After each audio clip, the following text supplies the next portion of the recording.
Berlin, 1871.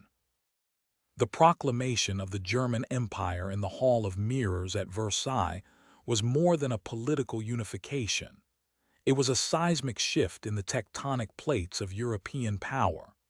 For centuries, the German-speaking lands had been a fractured mosaic of principalities, duchies, and free cities.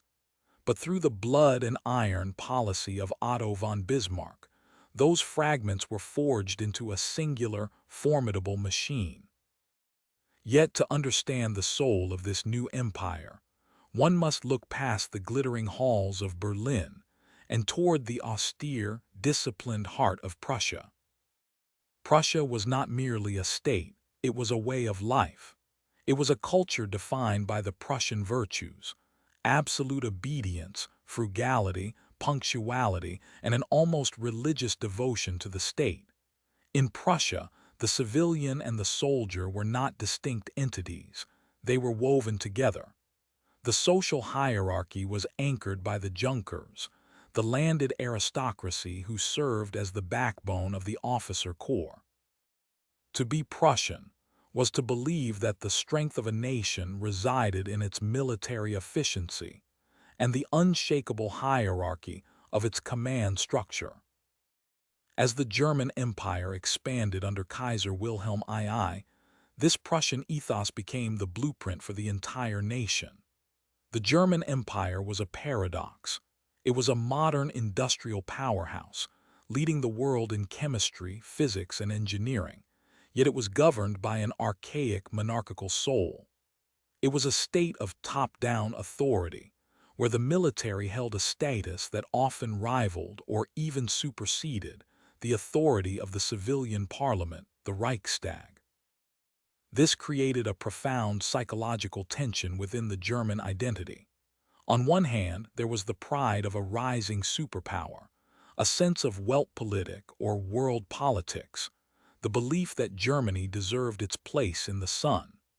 There was a burgeoning sense of national destiny, fueled by rapid industrialization and a growing, educated middle class. But beneath this veneer of progress lay a rigid, authoritarian structure that stifled democratic development. The institutions of democracy were treated as mere ornaments, secondary to the will of the Hohenzollern monarchy and the dictates of the general staff. By the turn of the 20th century, the German Empire had become a coiled spring. The tension between its cutting-edge modernity and its reactionary social foundations was reaching a breaking point. The cult of the military was not just a matter of defense. It was the primary lens through which the German people viewed greatness, honor, and even their own humanity. As the drums of the Great War began to beat across the continent, the German Empire stood at its zenith, seemingly invincible. But the very foundations that made it strong, the rigid hierarchies, the unquestioning obedience, and the obsession with military prestige, were also its greatest vulnerabilities. The empire was a magnificent, gilded structure, built upon a bedrock of Prussian discipline, but it was a structure that lacked the flexibility to survive the coming storm. The twilight of the old empires was approaching, and the vacuum left by their collapse would soon be filled by a darkness that the world had never before imagined. August 1914, the Western Front. The coiled spring of European tensions finally snapped. As the mobilization orders were signed, the German people did not meet the coming conflict with dread, but with a feverish, almost ecstatic nationalism. This was the Augusterlebnis, the August experience, a period of perceived national unity where the internal class struggles of the German Empire seemed to vanish, replaced by a singular driving purpose: the defense and expansion of the fatherland. The Prussian ethos of obedience was no longer a social requirement. It became a national mandate. But the romanticism of the parade grounds was short-lived. As the German armies swept through Belgium and into France, the war of maneuver quickly dissolved into a static, grinding nightmare. The industrial might that had once been the pride of the German Empire was turned inward, repurposed to fuel a war of attrition that defied all traditional military logic. The reality of the front was not one of heroic cavalry charges, but of mud, lice, and the relentless, impersonal roar of heavy artillery. The landscape of Western Europe was systematically dismantled, transformed into a scarred wasteland of craters and barbed wire. This was trench warfare, a claustrophobic existence where millions of men were entombed in narrow ditches, waiting for the whistle to signal an advance into certain death. For the German soldier, the war became an exercise in dehumanization. The technological advancements of the age, machine guns, chemical weapons, and long-range shelling, meant that death was no longer a duel between men, but a statistical inevitability delivered by machines. The individual was stripped of agency, reduced to a mere cog in a massive, industrial killing machine. This was the logical extreme of the Prussian military tradition, a total subordination of the human spirit to the requirements of the tactical objective. As the years dragged on, the war ceased to be a mere military engagement and became a total war, a term that would forever change the relationship between the state and its citizens. The mobilization was no longer confined to the trenches. It bled into every corner of German life. The concept of the Heimatfront, the home front, emerged, blurring the lines between the combatant and the civilian. In the cities, women entered the factories to produce the shells and steel required by the front. Every resource, every calorie, and every ounce of labor was conscripted toward the war effort. The state's authority expanded exponentially, exerting control over the economy, the food supply, and even the very thoughts of the populace through strict censorship and propaganda. The civilian was no longer a bystander. They were a soldier in a different kind of uniform, bound by the same necessity for absolute sacrifice. Yet this total mobilization came at a devastating cost. As the British naval blockade tightened around Germany, the place in the sun began to darken. Hunger became a constant companion in the German interior. The psychological toll of the stalemate, coupled with the mounting casualty lists, began to erode the initial fervor of 1914. The disciplined, unified machine of the empire was beginning to grind itself to dust. The very structures that had enabled this mobilization, the rigid hierarchies and the unquestioning devotion to the state, were now being pushed to a breaking point that the old world was unprepared to handle. November 1918, Berlin. The grinding machinery of the Great War did not end with a climactic battlefield victory, nor a sudden, decisive collapse of the front lines. Instead, it dissolved into a chaotic internal disintegration. As the German military machine finally shuddered to a halt, a profound and toxic question began to circulate through the streets, the barracks, and the beer halls of a broken nation. How did we lose? For a generation of men who had endured the mud, the gas, and the starvation of the blockade, the answer military defeat was psychologically impossible to accept. To admit that the German army, the pride of the Prussian tradition, had been broken on the field was to admit that the very foundation of German identity was flawed. And so, a psychological defense mechanism was born. It was a lie crafted to protect the honor of the soldier by sacrificing the honor of the state. They called it the Dolchstoß legend, the stab-in-the-back myth. The narrative was as simple as it was poisonous. It posited that the German army remained undefeated in the field, a mighty force still standing strong in the trenches of the West. According to this conspiracy, the military had not been beaten by the Allied powers, but was instead betrayed from within.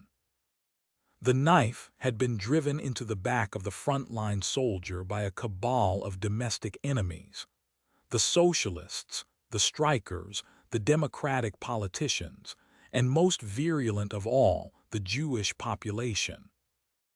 This was not merely a piece of wartime gossip. It became a powerful political weapon. The myth allowed the military high command, men like Ludendorff and Hindenburg, to deflect the blame for the strategic failures of the war onto the fledgling Weimar Republic. By framing the surrender as a political coup rather than a military necessity, they successfully transferred the shame of defeat from the generals to the democratic leaders who signed the armistice. The implications were catastrophic. The Dalstis legend transformed the birth of German democracy from a moment of hope into a narrative of treason. The new Weimar Republic was not seen as a hard-won step toward liberty, but as a republic of traitors, a regime born of a criminal act of betrayal. This effectively delegitimized the very concept of parliamentary democracy in the eyes of millions. To the nationalist right, the democratic politician was not a representative of the people, but a parasite feeding on the wounds of a wounded nation. As the hyperinflation of the early 1920s tore through the savings of the middle class, the myth provided a convenient scapegoat. Economic misery was not viewed as a systemic failure of global markets or post-war debt, but as further evidence of the internal enemies, draining the lifeblood of Germany. The stab-in-the-back myth created a fractured reality. It turned neighbors against one another, institutionalized antisemitism, and fostered a deep, simmering resentment that demanded vengeance. It created a vacuum of truth, a space where grievance could be weaponized. It was a psychological wound that refused to heal, a festering infection in the German psyche that would eventually provide the perfect, fertile soil for a man who promised to heal the nation by finding the hands that supposedly held the knife. June 1919, Versailles, France. If the stab-in-the-back myth provided the psychological wound, the Treaty of Versailles provided the physical mutilation. For the delegates of the new German Republic arriving at the Palace of Versailles, there was no seat at the negotiating table. There was no dialogue, no diplomacy, and no compromise. There was only the diktat, the dictated peace. To the German people, the treaty was not a legal document meant to establish a lasting peace. It was a ritual of national humiliation. The terms were designed not just to restrain Germany, but to cripple it. Under Article 231, the War Guilt Clause, Germany was forced to accept sole moral responsibility for the outbreak of the conflict. This was a profound psychological blow. To a nation that had been told for 4 years that it was fighting a defensive war for its very survival, being branded the sole aggressor of Europe felt like a stain on the collective soul of every German citizen. But the humiliation was not merely symbolic, it was deeply material. The treaty carved away significant portions of German soil, stripping the nation of its industrial heartlands and its strategic depth. In the West, the coal-rich region of Alsace-Lorraine was returned to France. To the east, the creation of the Polish Corridor severed East Prussia from the rest of the German Reich, leaving a fractured map that many Germans viewed as a geopolitical absurdity. The loss of these territories meant the loss of vital resources: coal, iron, and agriculture, effectively handicapping Germany's ability to rebuild its shattered economy. Then came the financial hammer blow: reparations. The Allied powers demanded astronomical sums to cover the costs of the war and the destruction of civilian property. The figure was eventually set at 132 billion gold marks, a sum so vast that it seemed less like a debt and more like a sentence of permanent economic servitude. The German economy, already reeling from the exhaustion of total war and the disruption of trade, was forced to shoulder a burden that felt mathematically impossible. As the treaty was signed, the resentment began to coagulate. In the streets of Berlin and the industrial hubs of the Ruhr, the perception was clear. The democratic politicians of the Weimar Republic had not just been stabbed in the back. They had actively surrendered the nation's dignity and its future to foreign masters. The treaty became a symbol of everything wrong with the new order. Every lost acre of land, every mark paid in reparations, and every clause of the war guilt became fuel for the fire of radicalism. The Versailles Treaty did more than redistribute borders, it redistributed hope. It turned the concept of international law into a tool of vengeance in the eyes of the German public. It created a landscape of economic instability, where the middle class saw their prosperity stripped away to satisfy foreign creditors. By the time the ink was dry, the treaty had provided the radical right with their most potent narrative, that the international order was a conspiracy designed to keep Germany in chains. The stage was set. The German people were not just hungry or poor. They were aggrieved, insulted, and desperate for a leader who would have the courage to tear up the treaty and restore the nation's honor. January 1923, Berlin, Germany. The resentment born at Versailles did not remain a mere political grievance. It mutated into a visceral, daily struggle for survival. As the German government struggled to meet the impossible demands of the Reparations Commission, the economy did not just decline, it disintegrated. The crisis reached its breaking point when Germany defaulted on its coal deliveries. In response, French and Belgian troops moved in to occupy the Ruhr, the industrial beating heart of the nation. This act of foreign occupation acted as a spark in a powder keg. The Weimar government, unable to fight back militarily, responded with a policy of passive resistance, urging workers to strike. But to fund this resistance and pay the striking workers, the government did the one thing a modern state must never do. They began to print money at an industrial, uncontrolled scale. What followed was the era of hyperinflation, a descent into economic madness that defied all logic.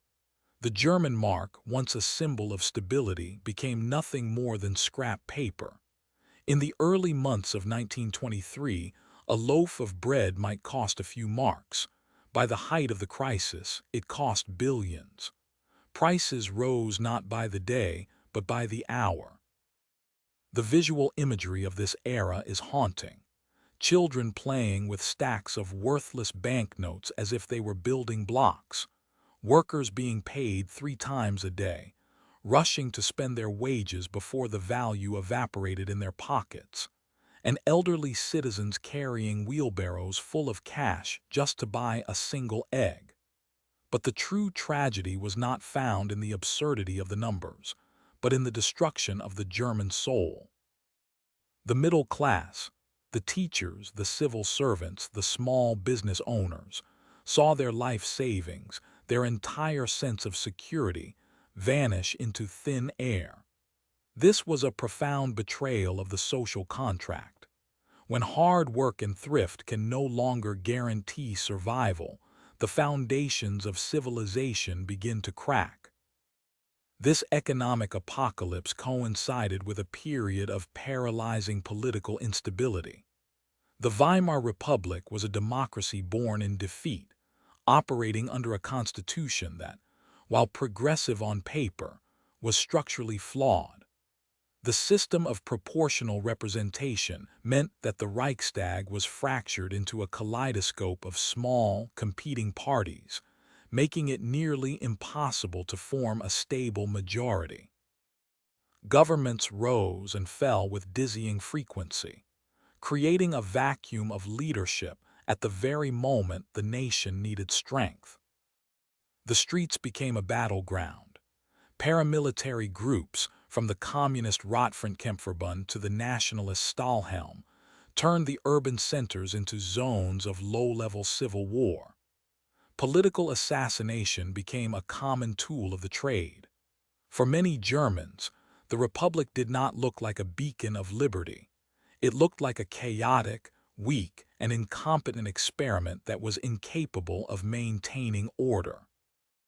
The fragility of the Weimar democracy was exposed in its most naked form. It was a system that possessed all the rights of a modern state, but none of the authority. As the hyperinflation subsided and a period of relative stability emerged in the mid-1920s, the scars remained. The middle class had been radicalized by their loss, and the political center had been hollowed out.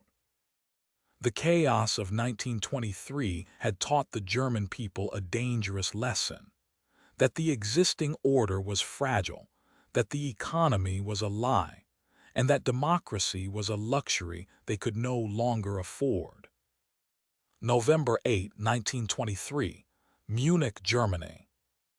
While the nation struggled to find its footing amidst the wreckage of hyperinflation, the chaos provided a fertile breeding ground for radicalism. In the beer halls of Bavaria, a different kind of storm was brewing. For Adolf Hitler, a man who had risen from an obscure corporal to a charismatic orator within the fledgling National Socialist German Workers' Party, the economic collapse was not merely a catastrophe, it was an opportunity.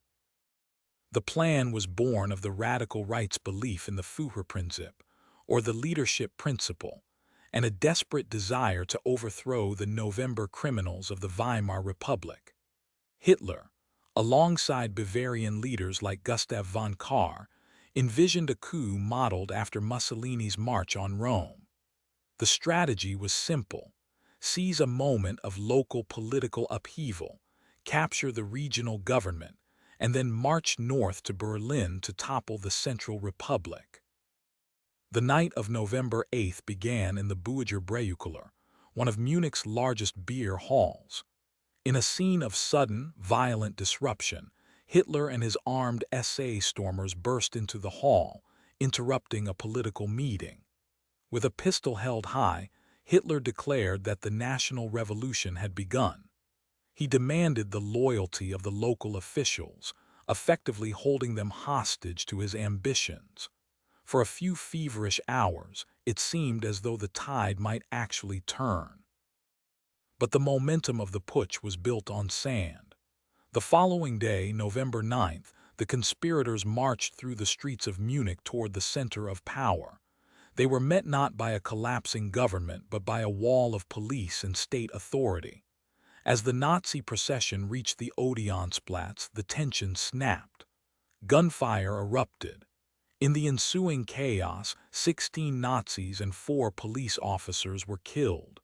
The coup had failed. Hitler fled the scene, narrowly escaping arrest, but the dream of a violent seizure of power died in the blood-stained streets of Munich. The aftermath was a crushing blow to the Nazi Party. Hitler was arrested and put on trial for high treason. However, what was intended to be a legal execution of his movement became a propaganda windfall. In the courtroom, Hitler did not act like a defeated criminal. He utilized the trial as a national stage, transforming his defense into a searing indictment of the Weimar Republic and the Treaty of Versailles. His oratorical skill, honed in the beer halls, captivated the public and the press. He emerged from the courtroom not as a traitor, but as a perceived martyr for the nationalist cause. Even more consequential was the profound strategic shift that occurred during his subsequent imprisonment in Landsberg prison. It was here, while writing Mein Kampf, that Hitler reached a chillingly pragmatic realization. The German state was too strong to be toppled by street brawls and amateurish coups. If the Nazis were to rule, they could not come through the back door of revolution. They had to come through the front door of democracy. He concluded that the party must pursue a policy of legalism. They would use the very mechanisms of the Weimar Republic, elections, parliamentary maneuvering, and constitutional loopholes, to dismantle it from within.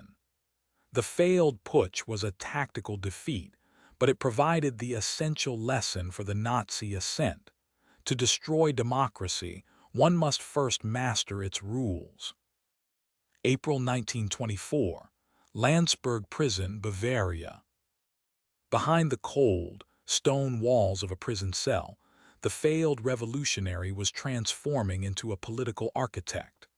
While his body was confined, Hitler's mind was working to codify a worldview that would eventually plunge the world into darkness. The book he began to dictate to his amanuensis, Mein Kampf, or My Struggle, was not merely an autobiography. It was a blueprint for a radical, racialized restructuring of human civilization. At the core of this ideology was a pseudo-scientific obsession with racial hierarchy. Hitler rejected the Enlightenment ideals of human equality, replacing them with a social Darwinist interpretation of history. In his view, the world was not a collection of nations or states, but a perpetual biological struggle between races. He categorized humanity into a rigid pyramid, with the Aryan race, specifically the Germanic peoples, at the apex. To Hitler, the Aryans were the sole creators of human culture, science, and progress.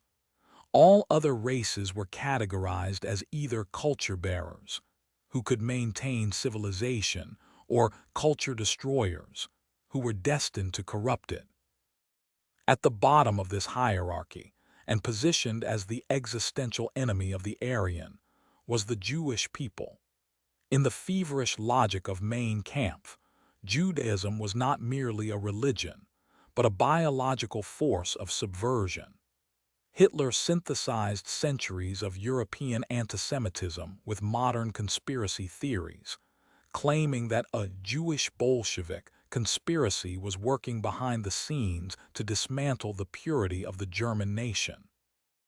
By framing the Jewish people as an invasive, parasitic entity, Hitler provided his followers with a singular, unifying target for their resentment. This dehumanization was the essential psychological prerequisite for the atrocities that would follow. If the enemy is not human, then their destruction is not a crime, but a necessity for survival. But a racial struggle requires more than just an enemy. It requires space. This led to the second pillar of his ideology, Lebensraum, or living space. Hitler argued that the German nation was a biological organism that had become stifled within its existing borders. For a race to thrive, to expand, and to remain strong, it required vast new territories to provide food, resources, and room for its growing population. Crucially, Hitler directed this need for expansion toward the east. He looked to the Soviet Union and the vast plains of Eastern Europe, arguing that the inferior Slavic peoples living there were destined to be displaced or subjugated by the superior Germanic race. This was not merely a desire for territorial conquest. It was a mission of colonization. The goal was to push the German frontier deep into the heart of Eurasia, creating an empire of agricultural abundance and industrial might that would ensure German dominance for centuries. When Mein Kampf was eventually published, it was not an immediate bestseller. It was a dense, rambling, and vitriolic text. However, its importance cannot be overstated. It provided the ideological glue that would bind the fractured Nazi Party together. It gave a coherent, if monstrous, logic to the chaos of the Weimar years. Through these pages, the Nazi movement transitioned from a collection of angry nationalists into a disciplined vehicle for a racial crusade, a crusade that demanded both the purification of the German bloodline and the violent conquest of the European continent. 1924, Berlin, Germany. As Hitler sat in the relative isolation of Landsberg, a strange phenomenon began to take hold across the German landscape. The hyperinflationary nightmare of 1923, which had seen a loaf of bread cost billions of marks and wiped out the life savings of the middle class, began to recede. Through the implementation of the Rentenmark and the stabilization of the banking system, a fragile, deceptive calm settled over the Weimar Republic. This era would come to be known as the Golden Zwanziger, the Golden Twenties. To a casual observer, it appeared that Germany was finally healing. In the bustling streets of Berlin, the scars of the Great War were being covered by the neon lights of jazz clubs and the avant-garde energy of expressionist art. Modernity was sweeping through the nation. Science, cinema, and architecture flourished, signaling a departure from the rigid Prussian traditions of the past toward a cosmopolitan, liberal future. For a brief moment, it seemed as though the chaos of the early Weimar years might give way to a stable, functioning democracy. But this prosperity was a thin veneer, a fragile layer of glass stretched over a churning sea of resentment. While the cities danced, the countryside and the industrial heartlands remained haunted by the ghosts of the recent past. The golden era was not experienced equally. For the urban intelligentsia and the bohemian elite, it was a time of liberation. But for the traditionalist middle class, the veterans of the trenches, and the rural peasantry, this new culture felt like an assault. To them, the jazz, the shifting gender roles, and the permissive social mores of Berlin were not signs of progress, but symptoms of moral decay, a cultural Bolshevism that threatened the very soul of the German people. Underneath the surface of this economic recovery, the fundamental wounds of the nation remained unhealed. The Treaty of Versailles had not been forgotten. It had merely been suppressed by the temporary ease of commerce. The stab-in-the-back myth continued to fester in the dark corners of beer halls and veteran associations, whispering that the German army had not been defeated on the battlefield, but betrayed at home by Jews, socialists, and the November criminals, who had signed the armistice. The stability of the mid to late 20s was, in many ways, a political illusion. The Weimar government was a house built on sand, perpetually caught between the warring extremes of the far left and the far right. The centrist parties struggled to maintain order, but they lacked the charismatic authority to command the soul of the nation. The economic recovery was heavily dependent on foreign loans, primarily from the United States under the Dawes Plan, meaning the German miracle was tethered to the whims of international finance. In this period of deceptive peace, the radical fringes did not disappear, they reorganized. The Nazi Party, though diminished after the failed putsch, used these years to rebuild its infrastructure. They moved away from the streets and into the legal political arena, waiting. They watched as the resentment of the disenfranchised grew, waiting for the moment when the veneer of prosperity would crack. The Golden Twenties provided the stage, but the actors were already in position, refining their rhetoric and sharpening their ideology, waiting for the inevitable economic storm to break the illusion of stability forever. October 1929, New York City, United States. The crash of the Wall Street stock market sent a seismic shockwave through the global economy, but the tremors were felt most violently in the fragile heart of Europe. For the Weimar Republic, the Great Depression was not merely an economic downturn, it was a death blow. The Golden Twenties had been a period of artificial buoyancy, a prosperity fueled by a precarious lifeline of American capital. Under the Dawes and Young plans, Germany had borrowed heavily from the United States to pay its reparations and stabilize its domestic industry. When the American banks collapsed, they did not just withdraw their investments, they pulled the very floor out from beneath the German people.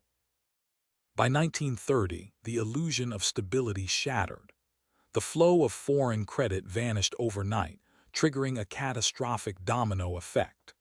German banks, hollowed out by dependence on overseas loans, began to fail. Industrial production plummeted, and as the gears of German industry ground to a halt, the human cost became unbearable. Unemployment, which had hovered at manageable levels during the mid-20s, began a terrifying vertical ascent. In the streets of Berlin, Munich, and the Ruhr Valley, the visual landscape of the Republic changed. The neon lights of the jazz clubs were replaced by the grim, gray faces of the breadline.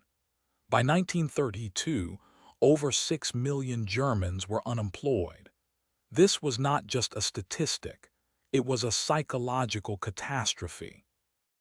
To the worker, it was the loss of dignity.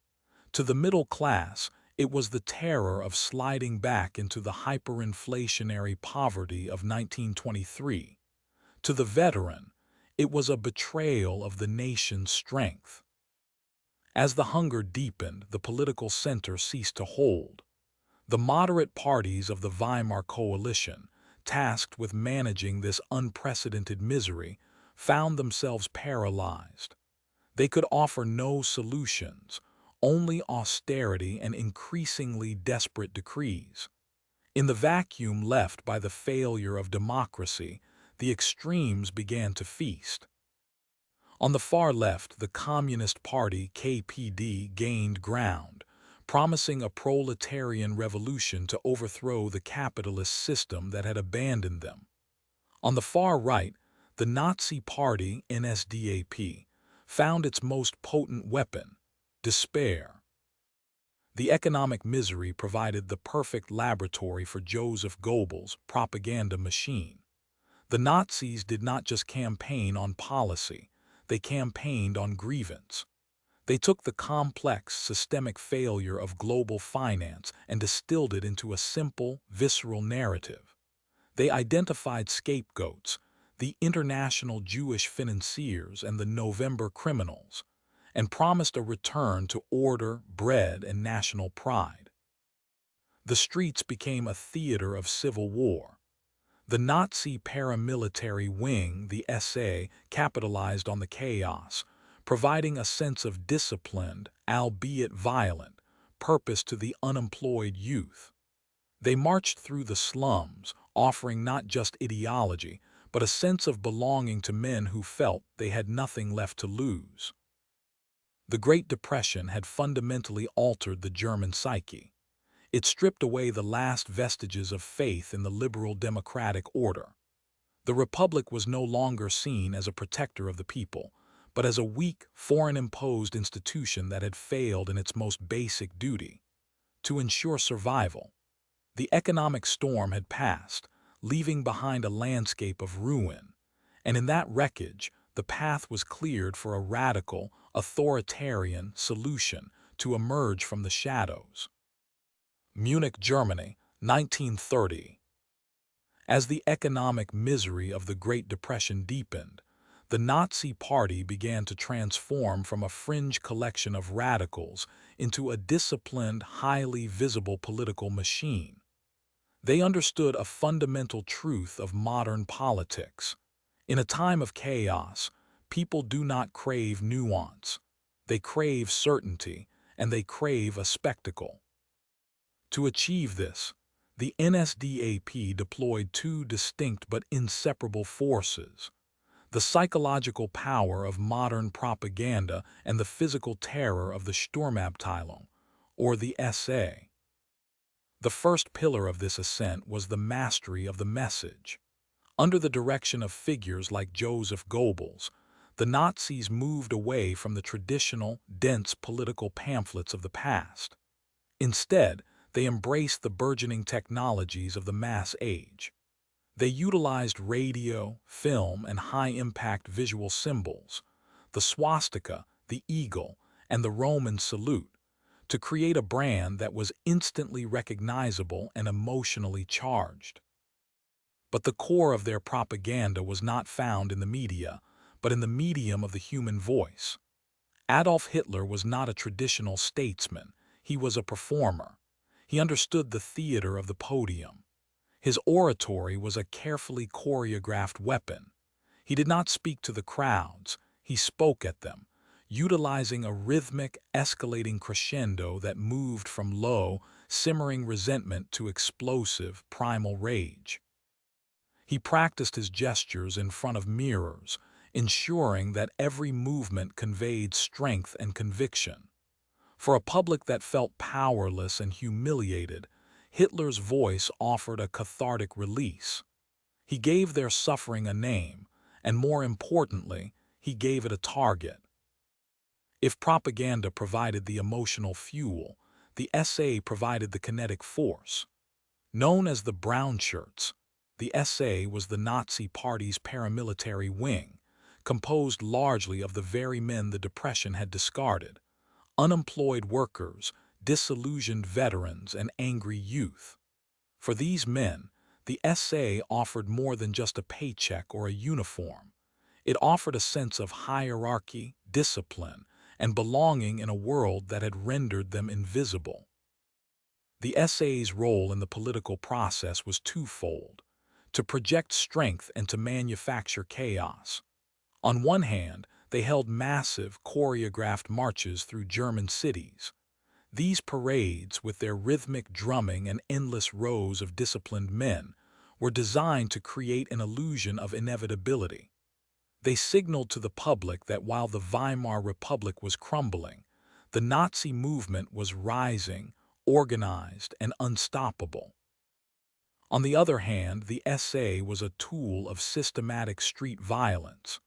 They were the shock troops of the movement, tasked with disrupting the meetings of political opponents, particularly the communists.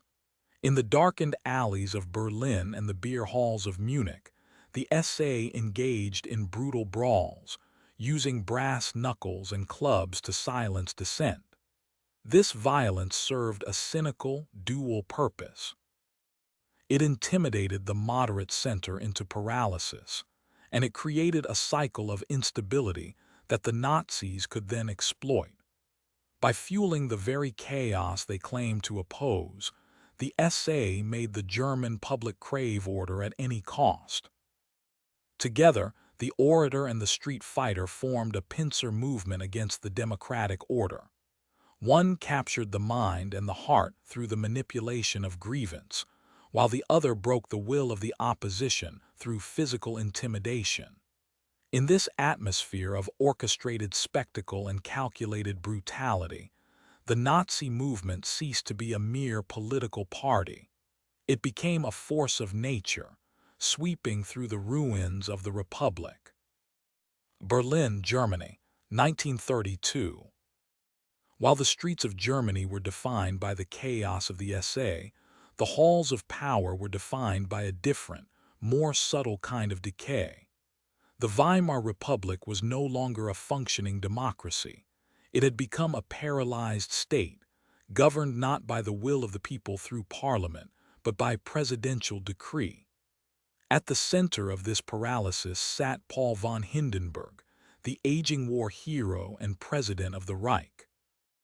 Hindenburg was a man of the old world, a Prussian aristocrat who viewed the democratic institutions of Weimar with profound suspicion, if not outright contempt.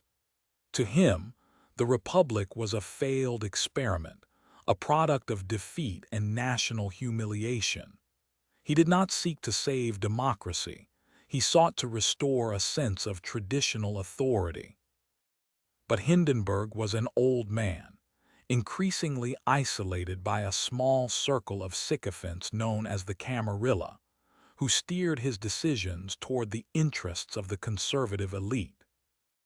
By 1932, the political landscape had reached a bloody impasse. The Reichstag, the German parliament, was fractured and incapable of passing legislation. The democratic center had collapsed, leaving only the extremes, the communists on the far left and the Nazis on the far right. In this vacuum, Hindenburg began to govern through Article 48, the emergency powers of the presidency. This allowed him to bypass the legislature entirely, effectively turning Germany into a presidential dictatorship long before Hitler ever took office. Enter Franz von Papen, a sophisticated aristocrat and a master of backroom intrigue. Von Papen was appointed chancellor in June 1932. His government held no majority in parliament. He ruled by the grace of Hindenburg's decree. Von Papen's mission was to create a new conservative coalition that would sideline the Nazis while simultaneously stripping the Republic of its democratic substance. He was a man of high society, a weaver of political webs, who believed he could harness the energy of the Nazi movement without being consumed by its radicalism. But von Papen's calculations were fatally flawed. He underestimated the sheer, unbridled momentum of the Nazi Party. As the election results came in, it became clear that the Nazis were no longer a mere partner to be managed. They were the largest political force in the nation.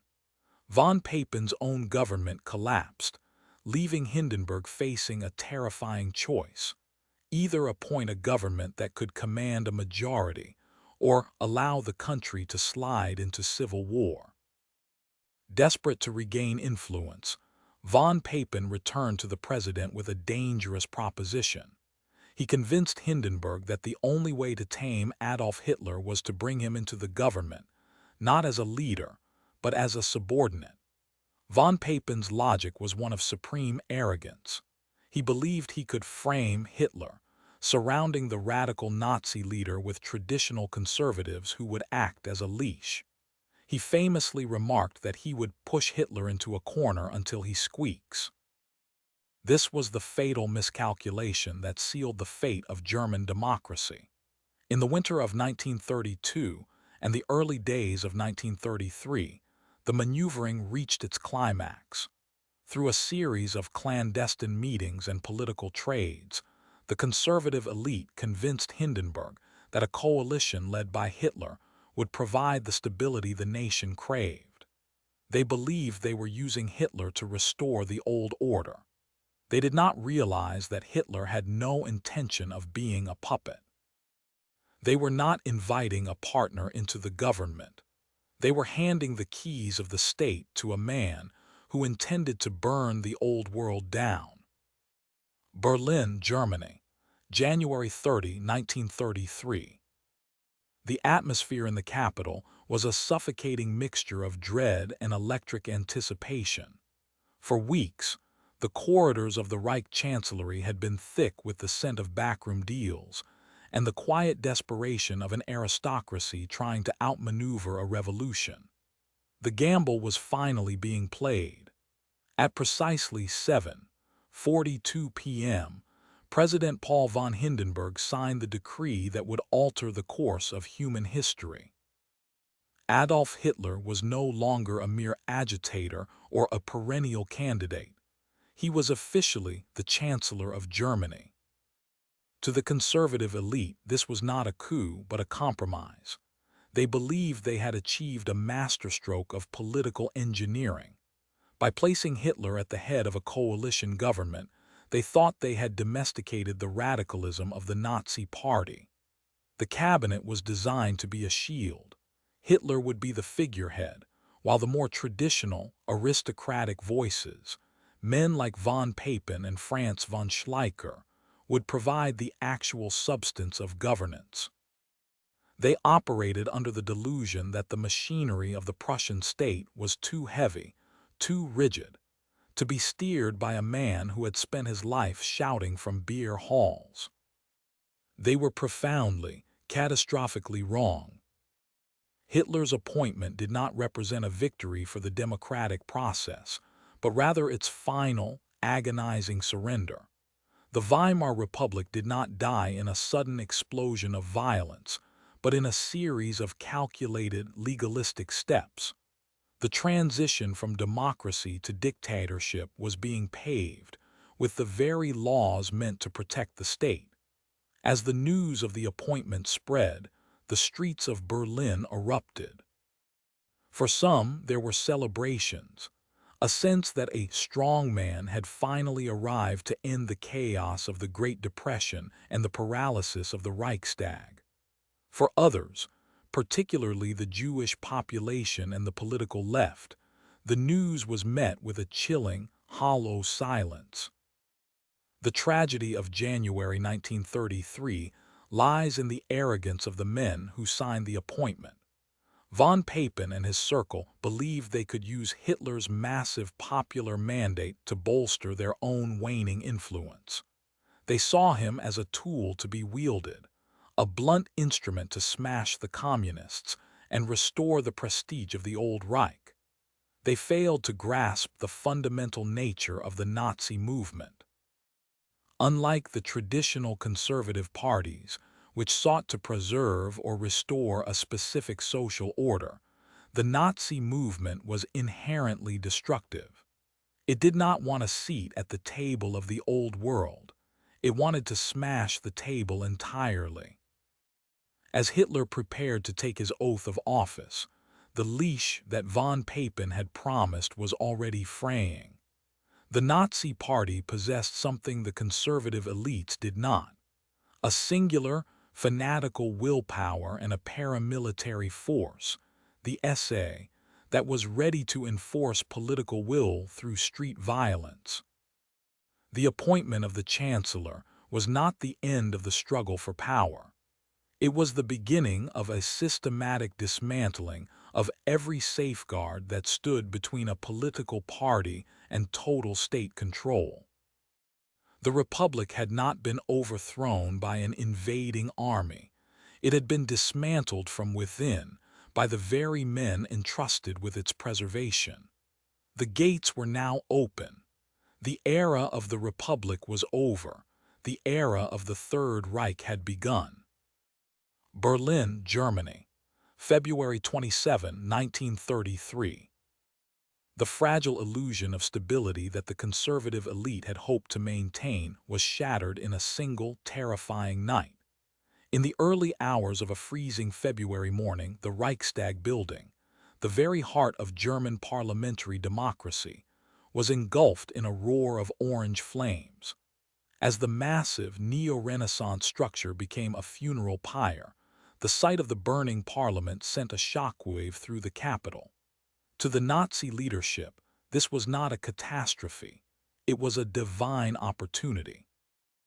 Within hours, the machinery of propaganda, orchestrated by Joseph Goebbels, began to spin a narrative of imminent revolution. The fire was not treated as an accident or a localized crime, but as a coordinated signal for a nationwide communist uprising. The streets of Berlin were filled with the sounds of sirens and the boots of the SA, as the Nazi leadership seized upon the chaos to validate their most fervent paranoia, that the Bolshevik menace was at the gates of the nation. The timing could not have been more perfect for Adolf Hitler. The legalistic path to power that he had pursued since the failure of the beer hall putsch now met its most decisive moment. By the morning of February 28, the Nazi leadership was already in the ear of President von Hindenburg, demanding a response that would go beyond mere policing. They demanded a hammer. That hammer arrived in the form of the Reichstag fire decree, officially titled the Decree of the Reich President for the Protection of People and State. It was a document that would effectively serve as the death warrant for German democracy. Under the guise of protecting the nation from a communist insurrection, Hitler convinced the aging president to sign an emergency mandate that suspended the most fundamental tenets of the Weimar Constitution. The implications were immediate and devastating. The decree suspended the rights to freedom of speech, freedom of the press, and the right to assembly. Crucially, it abolished the privacy of person and home and suspended the right to habeas corpus. This meant that the state could now arrest any individual without charge and hold them indefinitely without trial. The legal safeguards that had prevented the state from turning its full weight against its own citizens were, in a single stroke of a pen, erased. This was the moment the leash the conservatives had hoped to use was finally, irrevocably broken. The decree provided a legal veneer for the systematic suppression of political opposition. The Communist Party was banned, its leaders were hunted, and its printing presses were smashed. But the terror did not stop with the left. The suspension of civil liberties created a vacuum of law where the Nazi paramilitary forces could operate with impunity. The Reichstag fire decree transformed the German state from a struggling democracy into a legalized autocracy. It was no longer a matter of political maneuvering within a parliament. It was now a matter of state-sanctioned terror.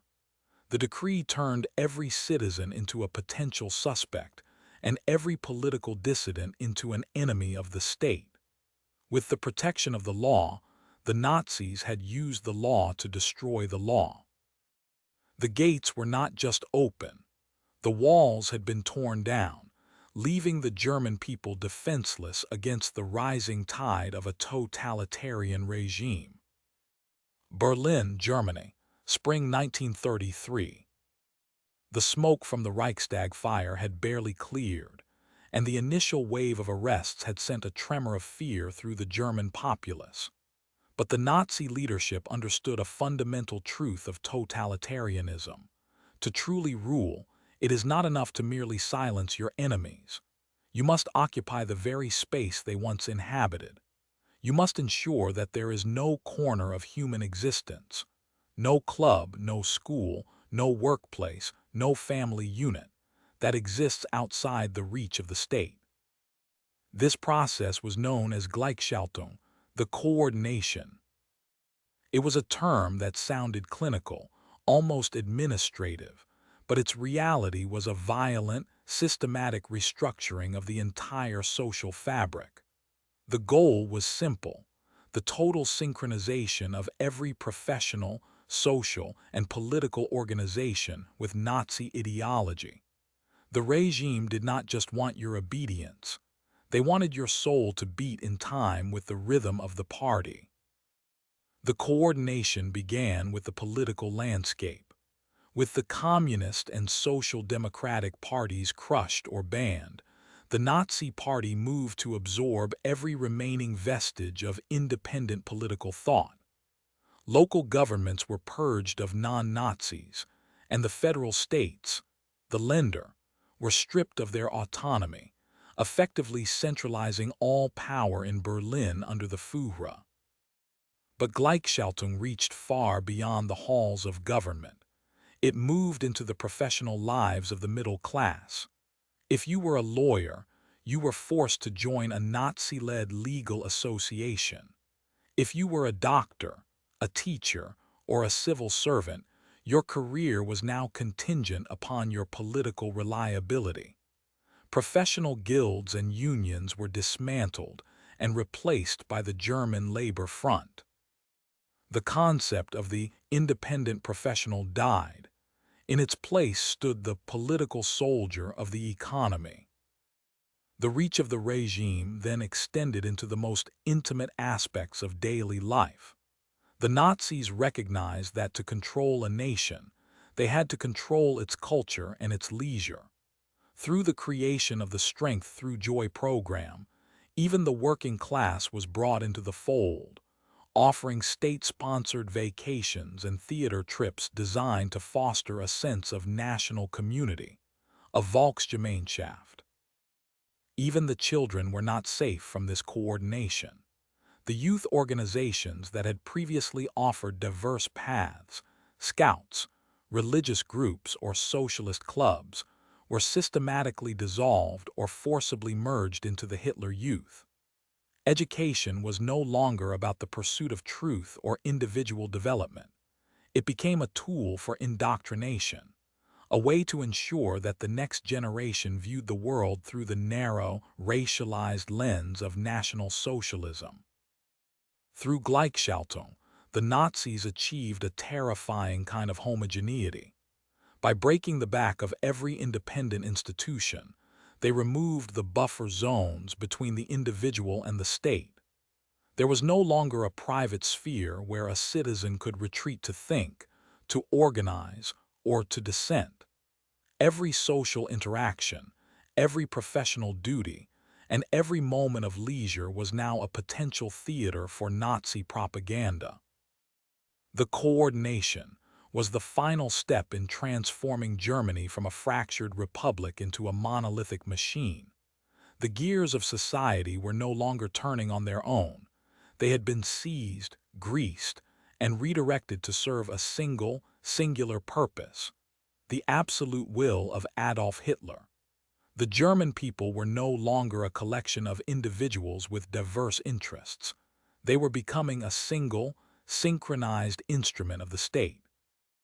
Berlin, Germany, June 1934. The machine of Gleichschaltung had successfully synchronized the nation, but as the Nazi regime consolidated its grip on the German state, a new, more dangerous friction began to emerge from within the party itself. The very instrument used to seize power, the street violence and paramilitary muscle of the Nazi movement, was now becoming a liability to the stability of the state. At the heart of this internal fracture was the Sturmabteilung, or the SA.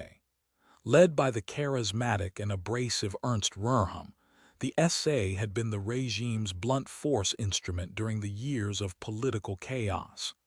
They were the brown-shirted brawlers who had cleared the streets and intimidated the opposition. By 1934, however, the SA had swelled to nearly 3 million men.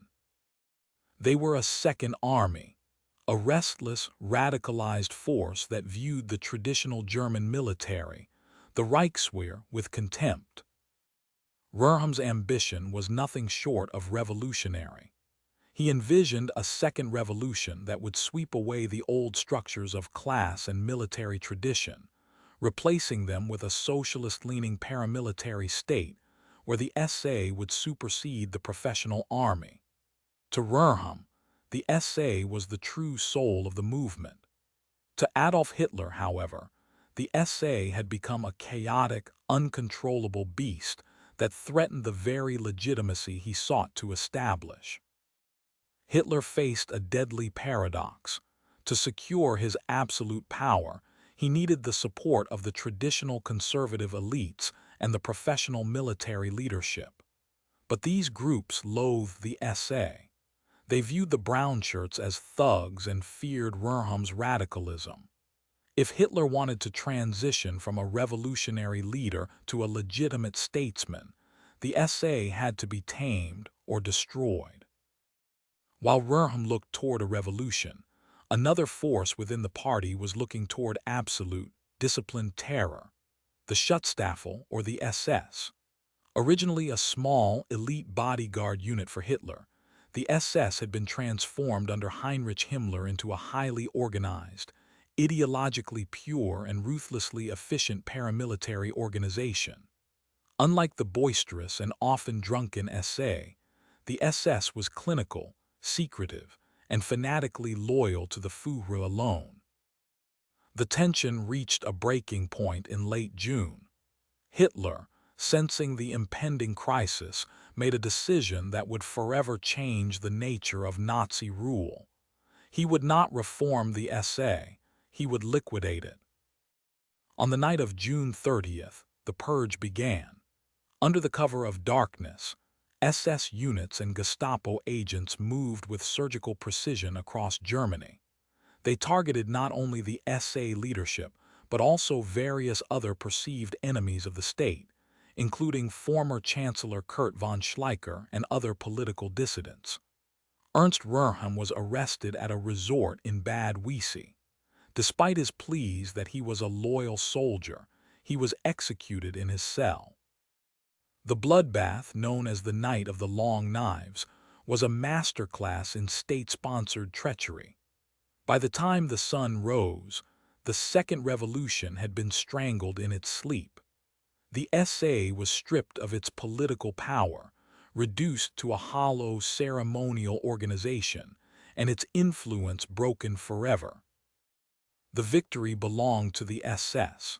In the wake of the purge, the SS was elevated to an independent organization, reporting directly to Hitler.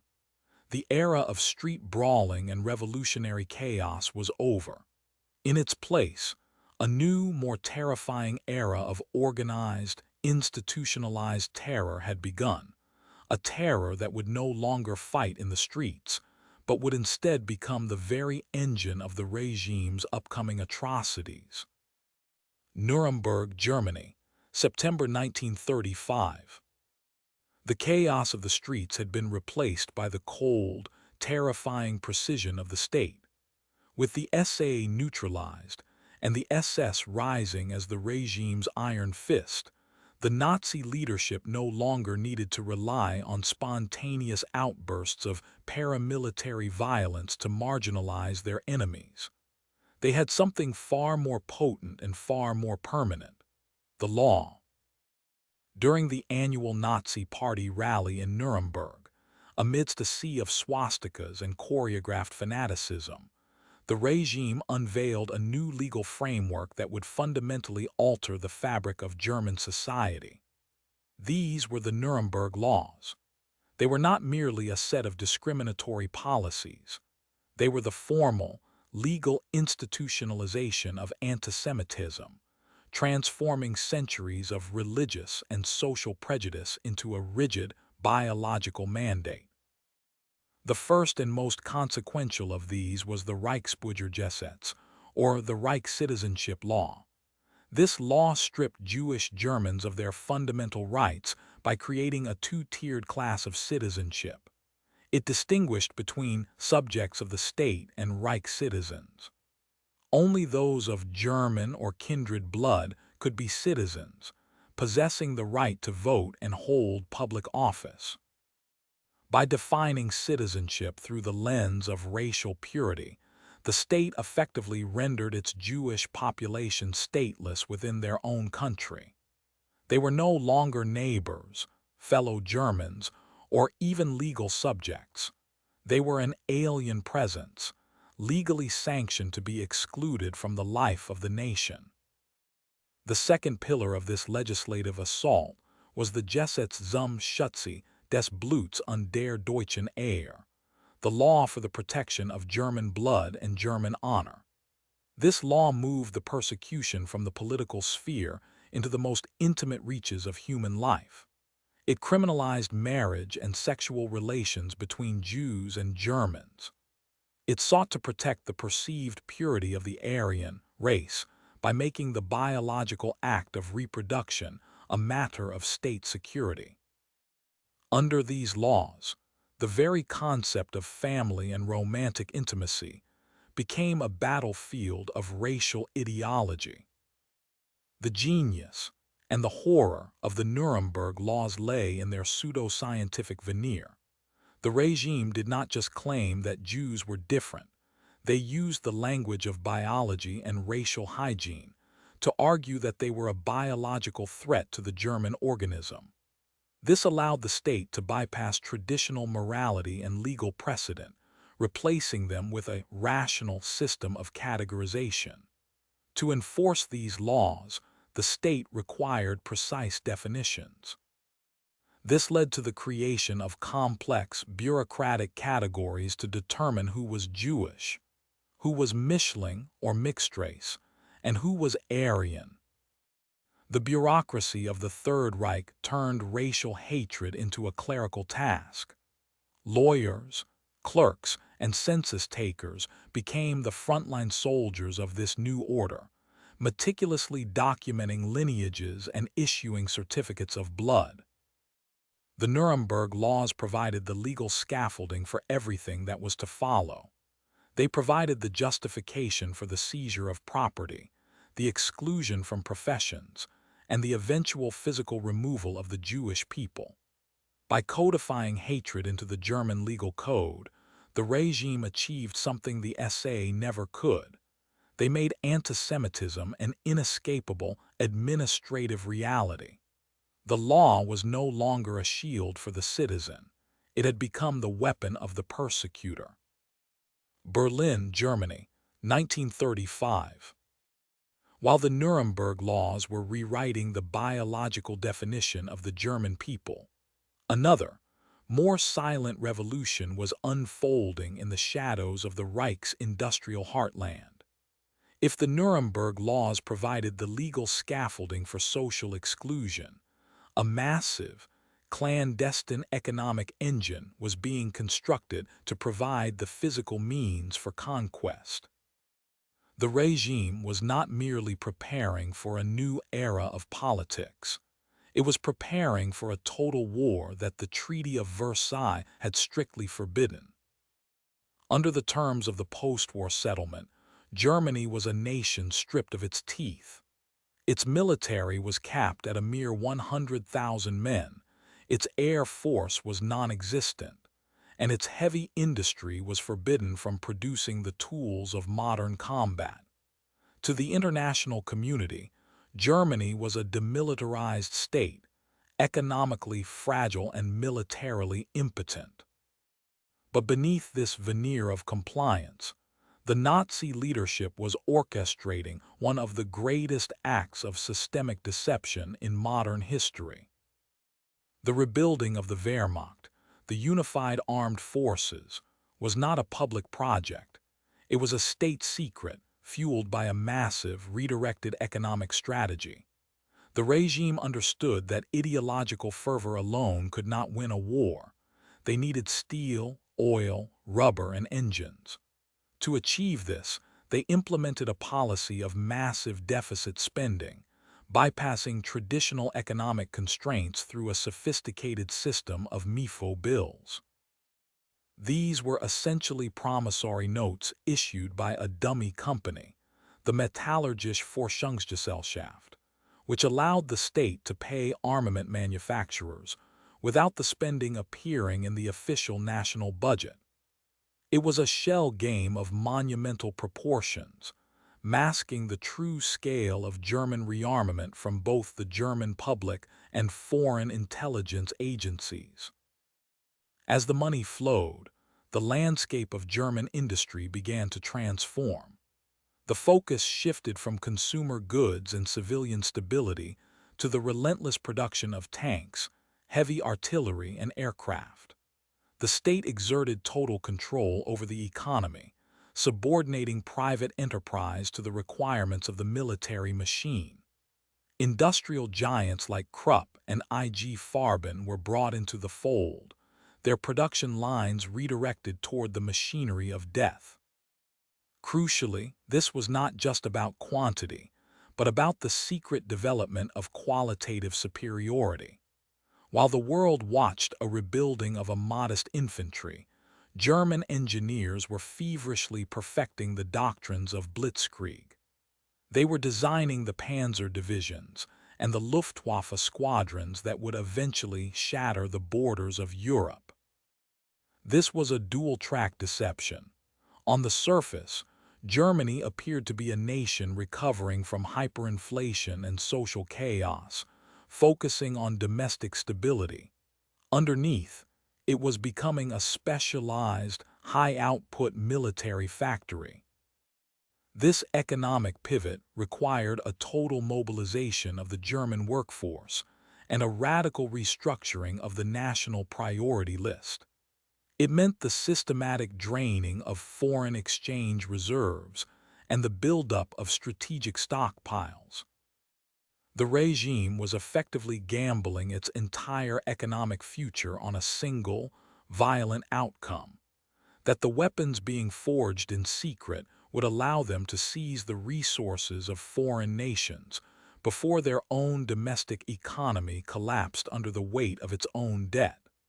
The stage was being set. The law had defined the enemy, and the economy was now building the sword to strike them. Berlin, Germany, 1935. As the steel of the Ruhr Valley and the engines of Krupp began to churn out the tools of modern warfare, a different kind of manufacturing was taking place in the minds of the German people. If the secret rearmament provided the physical sword of the Third Reich, the regime was simultaneously forging a psychological shield, a cult of personality so pervasive, so absolute, that it would render the individual subordinate to the will of a single man. This was the birth of the Führerprinzip, the leadership principle, elevating Adolf Hitler from a mere political head of state to a quasi-religious icon of national salvation. The architecture of this cult was not accidental. It was a meticulously engineered psychological operation directed by Joseph Goebbels and the Ministry of Public Enlightenment and Propaganda. The goal was to dissolve the boundary between the state and the person of Hitler.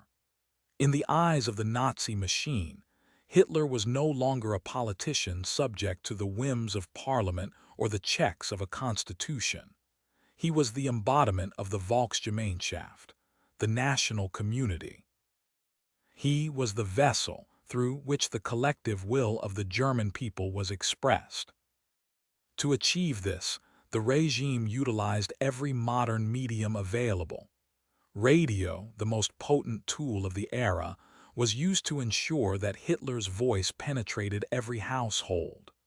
The Volksempfänger, or people's receiver, was mass-produced and sold cheaply, ensuring that the Führer's directives were not just heard, but felt in the intimacy of the private home. Through these broadcasts, the regime bypassed traditional intellectual scrutiny, appealing instead to raw emotion, shared resentment, and a desperate need for order. Visually, the cult was reinforced through a carefully curated aesthetic of power. Mass rallies, most notably at Nuremberg, were designed as liturgical experiences. The use of light, the geometry of the formations, and the rhythmic chanting were intended to induce a state of collective trance, where the individual identity was subsumed by the overwhelming spectacle of the mass. In these moments, the crowd did not just witness a leader, they experienced a secular divinity.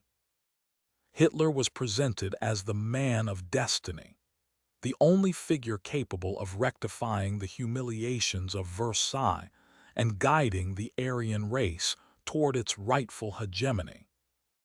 Education and youth organizations like the Hitler Youth acted as the long-term conduits for this indoctrination. From a young age, children were taught that their primary duty was not to their families or their faith, but to the Führer. This was a totalizing psychological takeover. By saturating the schools, the media, and the streets with his image, the regime created a feedback loop of devotion. The more the people surrendered their agency to him, the more powerful he became. And the more powerful he became, the more inevitable his leadership seemed. By the mid-1930s, the transformation was complete. The German citizen had been replaced by the German follower. The cult of the Führer had successfully bridged the gap between the state's industrial ambitions and the people's psychological compliance. The sword had been forged in the factories, but the hand that would wield it had been conditioned to believe that its movements were not those of a man, but the divine command of a nation. The machinery of war was now synchronized with the soul of the people. Vienna, Austria, March 1938. If the previous years had been defined by the internal consolidation of the German soul, 1938 would mark the moment that the Third Reich's hunger turned outward. The psychological unity achieved through the cult of the Führer was no longer content with the borders of the German Reich. It now demanded the unification of all German-speaking peoples into a single, monolithic empire. This was the realization of Lebensraum, living space, and the ideological imperative of pan-Germanism. The target was Austria. For decades, the existence of an independent Austria had been a point of contention. To the Nazis, the Austrian Republic was an artificial construct, a remnant of a fractured post-war order that kept brother Germans separated from the Reich. While the regime had spent years building its industrial and psychological strength, the international community had watched with growing trepidation. But by 1938, the machinery of German diplomacy and intimidation had reached a fever pitch. The process of Anschluss, the annexation, was not a sudden explosion of violence, but a calculated, multi-layered strangulation of Austrian sovereignty. It began with subversion.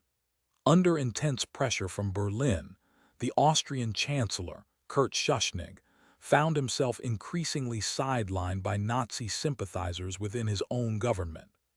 The infiltration of the Austrian state by the Austrian Nazi Party had turned the country into a powder keg of political instability. The climax came in early March. Hitler, sensing the hesitation of the Western powers, issued an ultimatum to Schuschnigg, demanding the integration of Nazi elements into the Austrian government. When Schuschnigg attempted to call for a national plebiscite to defend Austrian independence, Hitler struck. He demanded Schuschnigg's resignation and ordered the German Wehrmacht to cross the border. On March 12, 1938, German troops marched into Austria. There was no resistance. The world, still reeling from the shadows of the Great War and paralyzed by the policy of appeasement, watched in stunned silence as the swastika was raised over Vienna. What followed was not a conquest of arms, but a spectacle of choreographed euphoria. Crowds flooded the streets, cheering the arrival of the German soldiers. For many Austrians, this was not an invasion, but a homecoming, a reunification of a fractured people.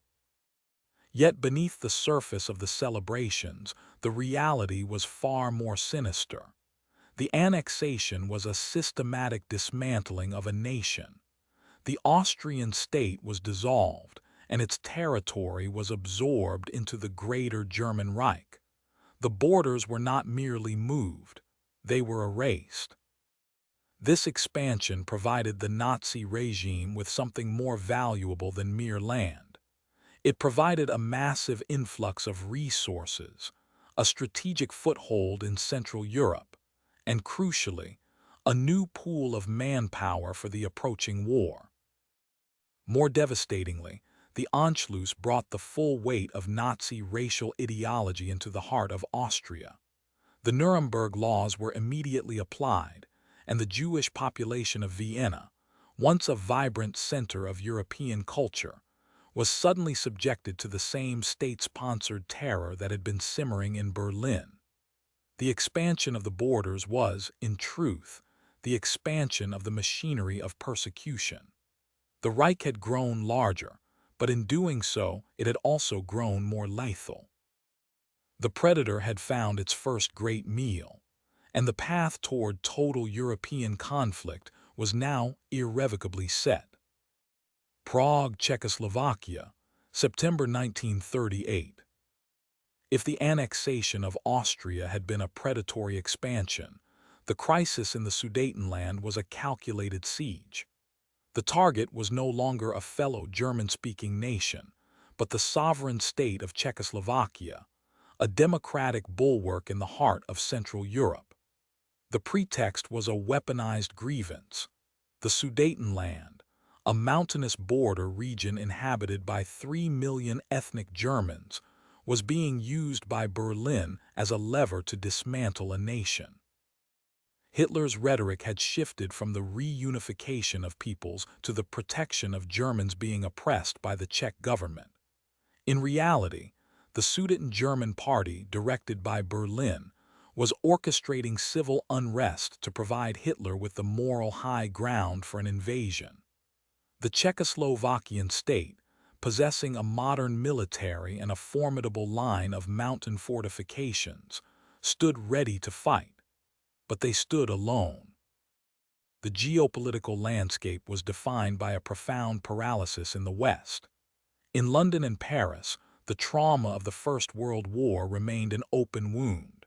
The prevailing philosophy was appeasement, the belief that if the Nazi regime's reasonable territorial grievances were satisfied, the hunger of the Third Reich could be satiated, and a second global catastrophe could be averted. To the leaders of Britain and France, war was not an option. Peace, even at the cost of justice, was the ultimate necessity. The tension reached its breaking point in the late summer of 1938. As German troops massed on the borders, the world braced for a conflagration. The Czechoslovakian president, Edvard Beneš, faced an impossible choice: fight a war against a mobilized Germany and face certain destruction, or surrender the very territory that provided his nation's natural defenses. The resolution came not on the battlefield, but in the luxury of a mountain retreat. In mid-September, the leaders of Great Britain, France, Italy, and Germany gathered in Munich. Notably, the Czechoslovakian government was not invited to the negotiating table. They were to be the subject of the discussion, but never a participant in their own fate. British Prime Minister Neville Chamberlain, driven by a desperate hope for stability, sought a compromise. The resulting Munich Agreement dictated that Czechoslovakia must cede the Sudetenland to Germany. It was a triumph of diplomacy for those seeking to avoid war, but a death sentence for the sovereignty of Central Europe. When Chamberlain returned to London, he famously waved a piece of paper, declaring he had achieved peace for our time. But the streets of Prague did not share this illusion.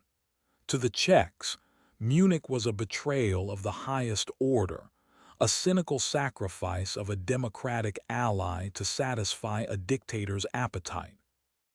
The failure of appeasement was immediate and profound. Instead of satiating Hitler, the Munich Agreement had signaled to him that the Western democracies lacked the will to enforce the international order. The Sudetenland crisis did not prevent war. It merely ensured that, when the war finally came, Germany would be stronger, more emboldened, and more confident in its ability to manipulate the fear of its enemies. The predator had not been fed to satiety. It had been shown that the gates to the pasture were left unlocked. Berlin, Germany, November 9, 1938. If the Munich Agreement was the geopolitical death knell for Central European sovereignty, then the events of this night would serve as the domestic death knell for the Jewish community within the Third Reich. For 5 years, the Nazi regime had been methodically stripping Jewish citizens of their rights. Through the Nuremberg laws, the state had turned discrimination into a legal framework, isolating Jews from the German body politic, stripping them of citizenship, and barring them from professional life. This was a period of cold persecution, a bureaucratic, systemic, and legalistic strangulation designed to make life in Germany untenable. But on this night, the persecution turned hot. The spark was the assassination of Ernst von Rath, a German diplomat in Paris, by Herschel Greenspan, a young Jewish man driven to desperation by the persecution of his family. While the assassination was a localized act of political violence, The Nazi leadership did not see it as a crime to be investigated, but as a pretext to be exploited. Joseph Goebbels, the minister of propaganda, saw an opportunity to transform a singular act of violence into a choreographed wave of national fury. What followed was not a spontaneous uprising of the German people, but a meticulously orchestrated assault by the state. Under the direction of Nazi leadership, members of the SA, the paramilitary Sturmabteilung, and the SS were unleashed upon Jewish neighborhoods, businesses, and houses of worship. The scale of the destruction was unprecedented. Across Germany, Austria, and the Sudetenland, thousands of synagogues were set ablaze, their ancient texts cast into the streets. Jewish-owned storefronts were smashed, their windows shattered in a literal manifestation of the name that would come to define this atrocity, Kristallnacht, or the Night of Broken Glass. The air was filled with the sound of breaking glass and the roar of flames. But the violence was not merely property damage. It was a direct assault on human life and dignity. Thousands of Jewish men were dragged from their homes in the middle of the night and transported to concentration camps, Dachau, Buchenwald, and Sachsenhausen. They were not arrested for crimes, but for their identity. This marked a terrifying shift in the Nazi methodology. The state was no longer merely marginalizing a group through law. It was now actively using physical terror to break them. Crucially, the Nazi regime did not frame this as a riot, but as a spontaneous outburst of public indignation. To maintain the illusion of a unified national will, the government actually blamed the victims for the chaos, subsequently issuing decrees that forced the Jewish community to pay for the damages caused by their own persecutors. This was the ultimate expression of state-sponsored cruelty, the victim being held financially responsible for the crimes committed against them. Kristallnacht was the definitive bridge between the era of legal discrimination and the era of physical annihilation. It proved that the Nazi state was willing to bypass even its own legalistic pretenses to enact mass violence. The broken glass of that night was a signal to the world, and to the Jewish people, that the protections of law were gone. The transition was complete. The regime had moved beyond the attempt to exclude. It had begun the systematic process of destruction. September 1, 1939, the Polish border. The domestic terror of Kristallnacht had signaled a shift in the Nazi psyche, but the regime's ambitions were no longer contained within its own borders. The stage was set for a confrontation that would shatter the fragile peace of Europe. For years, the world had watched as Hitler dismantled the Treaty of Versailles, piece by piece. Now, the target was Poland. The invasion of Poland was not merely an act of territorial aggression. It was the ultimate test of a new, terrifying way of waging war. The German military had spent years developing a doctrine that departed from the static, grueling attrition of the First World War. They called it blitzkrieg, lightning war. Unlike the slow, linear advances of the past, blitzkrieg was a philosophy of speed, surprise, and overwhelming concentrated force. It relied on the seamless integration of three elements: the motorized panzer divisions, the rapid response Luftwaffe Air Force, and highly mobile infantry. The goal was not to fight a battle of lines, but to puncture the enemy's front, race deep into their rear, and paralyze their command structure before they even realized the war had begun. As the German artillery opened fire at dawn, the Polish forces found themselves caught in a whirlwind. The Luftwaffe swept through the skies, destroying communication lines and airfields, while the panzers tore through the Polish defenses with a mechanical ferocity never before seen on this scale. The Polish cavalry, legendary for their bravery, were no match for the sheer velocity of armored steel. Poland, a nation of significant military tradition, was being systematically dismantled in a matter of weeks. But the true shock to the global conscience came in the spring of 1940. May 1940, the Ardennes Forest. The world expected the war to follow the predictable patterns of the past. The French military, widely considered one of the most formidable in Europe, had constructed the Maginot Line, a massive, sophisticated chain of fortifications designed to force any invader into a slow, defensive struggle. The Allied strategy was clear: hold the line, wait, and let the German momentum exhaust itself. They were wrong. In a move that defied every established military orthodoxy of the era, the German High Command directed their armored spearheads through the Ardennes, a dense, rugged forest belt that the French High Command had deemed impassable for tanks. Through the narrow, winding forest paths, the panzers emerged, bypassing the Maginot Line entirely and striking directly into the heart of the Allied rear. The psychological impact was as devastating as the physical one.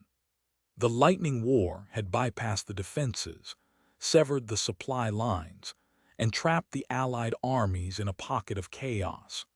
The sense of security that had defined the French military establishment evaporated in a matter of days. The speed of the German advance was so relentless that political leaders and generals found themselves reacting to events that had already passed. By June, the unthinkable had happened. Paris, the city of light, was falling. The fall of France was not just a military defeat, it was a collapse of the European order. In a few short months, the Blitzkrieg doctrine had proven that the old rules of warfare were dead. The Nazi war machine had arrived, and the world realized that this was no longer a localized conflict, but a struggle for the very survival of civilization. August 23, 1939, Berlin. To understand how the German war machine was able to strike Poland with such devastating momentum, and how it survived the subsequent collapse of Western Europe, one must look backward, not to the battlefields, but to a smoke-filled room in the heart of the Third Reich. Before the First Panzer crossed the Polish border, a diplomatic earthquake had occurred, one that stunned the world and defied every ideological logic of the 20th century. For years, the world had viewed the relationship between Nazi Germany and the Soviet Union as one of absolute existential enmity. On one side stood Adolf Hitler, whose entire political identity was built upon the foundation of anti-Bolshevism and the supposed struggle against Judeo-Bolshevism. On the other stood Joseph Stalin, the architect of the Soviet state, who viewed Nazism as the ultimate expression of capitalist decay and a direct threat to the proletarian revolution. They were ideological polar opposites, destined to collide. Yet, in the summer of 1939, political pragmatism overrode ideological hatred. The negotiations were conducted in secret, driven by a cold, calculated necessity. Hitler needed to avoid the nightmare of a two-front war, the very mistake that had bled Germany dry in 1914.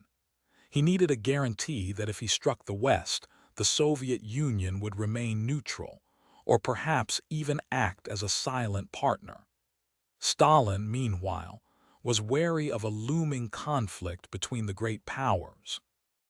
He saw an opportunity to buy time, to rebuild the Red Army, and to expand the Soviet sphere of influence into territories that had been lost during the chaos of the Great War. The result was the Non-Aggression Pact, better known as the Molotov-Ribbentrop Pact. When the news broke, the global reaction was one of pure disbelief. It was a marriage of convenience between two monsters, While the public face of the pact was a mere promise of non-aggression, the true horror lay in its secret protocol. Hidden from the eyes of the international community, Hitler and Stalin had effectively carved up Eastern Europe between them like a carcass. They had drawn lines on a map, designating spheres of influence that would dictate the fate of sovereign nations. Poland was to be partitioned. The Baltic states, Finland, and parts of Romania were to be absorbed or coerced into the Soviet orbit. This was not an alliance of friendship. It was a cynical, predatory arrangement. It was a pact of convenience designed to facilitate conquest. For Hitler, it was a tactical masterstroke that cleared the path for the invasion of Poland. For Stalin, it was a strategic maneuver to secure his borders and gain territory. By signing this document, the two dictators had effectively dismantled the last vestiges of the post-WWI security system. They had signaled to the world that the era of diplomacy was over, replaced by an era of raw, unbridled power politics. The Molotov-Ribbentrop Pact did more than just delay a conflict. It provided the logistical and strategic vacuum necessary for the Nazi regime to launch its campaign of total war. It was the dark precursor to the carnage that would soon engulf the entire continent, a pact written in ink that would soon be washed away by blood. December 18, 1940, Berlin. The fall of France had been nothing short of miraculous. In a matter of weeks, the German Wehrmacht had shattered the finest armies in Western Europe, bypassing the Maginot Line and leaving the British Isles isolated and trembling. To Hitler, the triumph in the West was more than a military victory. It was a validation of his entire worldview.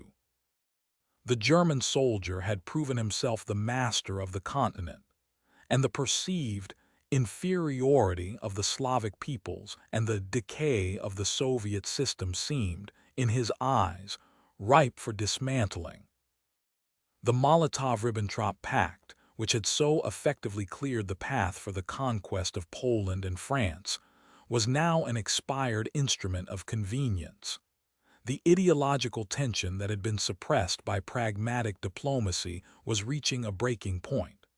For Hitler, the ultimate goal of his life's work, the acquisition of Lebensraum, or living space, could only be achieved by turning his gaze eastward.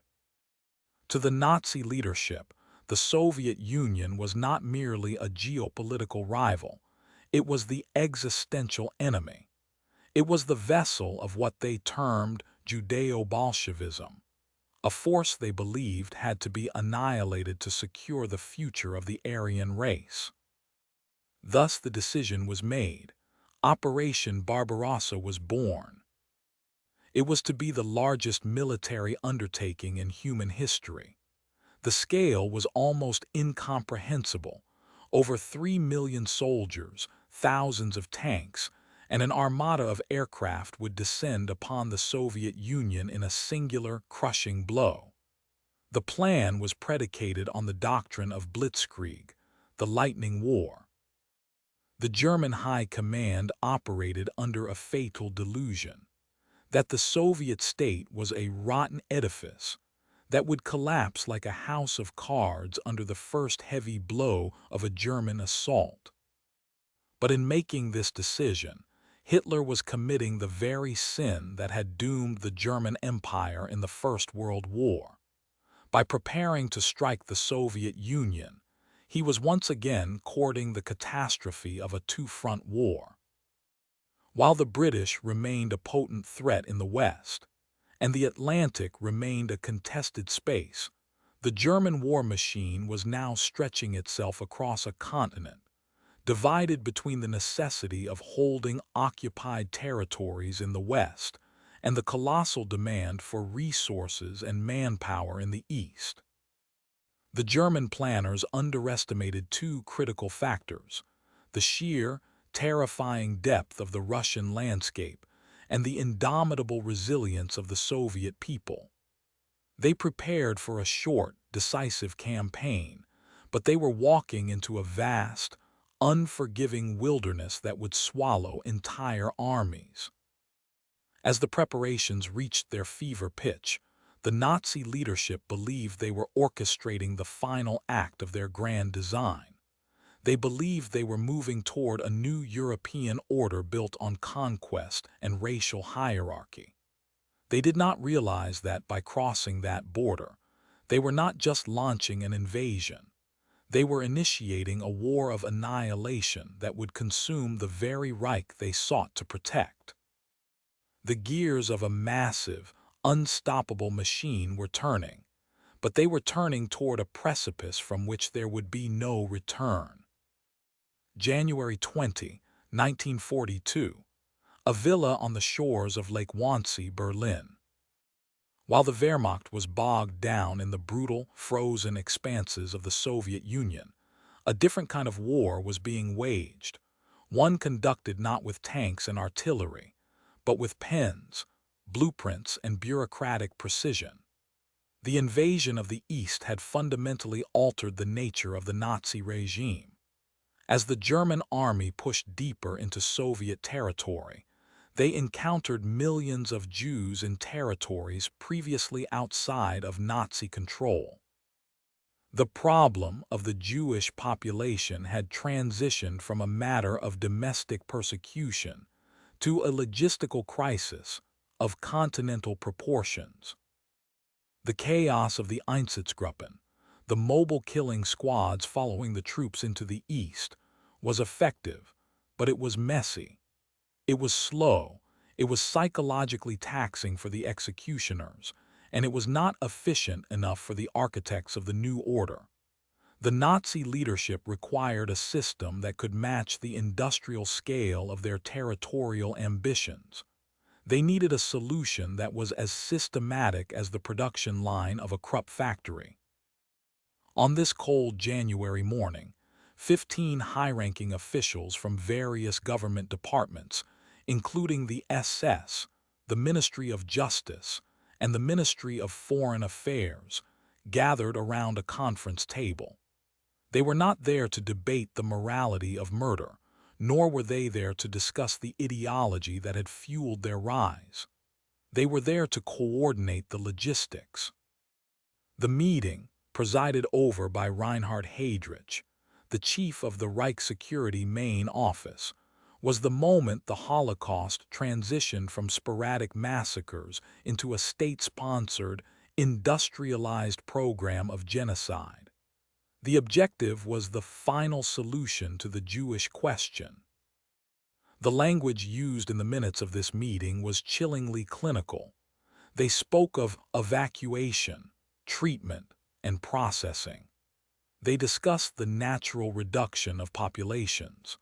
Under the guise of administrative efficiency, they mapped out a continent-wide dragnet to identify, deport, and murder every Jewish person in Europe. The Wannsee Conference ensured that the entire machinery of the German state, the railways, the civil service, the military, and the industry, would work in seamless unison toward a single, horrific goal. This was the birth of the death factory. The transition was complete. The killing was no longer merely an act of violence, it was an industry. In the wake of Wannsee, the Nazi regime moved to establish a network of extermination camps, places like Belzec, Sobibor, and Treblinka, specifically designed for mass murder. Unlike the earlier concentration camps, which were primarily for detention and forced labor, these new facilities were engineered for one purpose: the rapid, assembly-line disposal of human beings. Using carbon monoxide and later Zyklon B, the Nazis applied the principles of modern engineering to the most primitive of human impulses. As the trains moved across Europe, carrying millions of souls toward their doom, the bureaucracy of death functioned with terrifying regularity. The final solution was no longer a series of disconnected atrocities. It was a coordinated, continental project of erasure. The machinery of the Reich had found its darkest purpose, turning the very progress of the modern age into a tool for the systematic annihilation of an entire people. 1942, the outskirts of occupied Poland. If the Wannsee Conference provided the administrative blueprint for genocide, then the camp system was its physical manifestation. To understand the horror of the Holocaust, one must understand that it was not merely a series of spontaneous massacres, but an architectural feat of terror.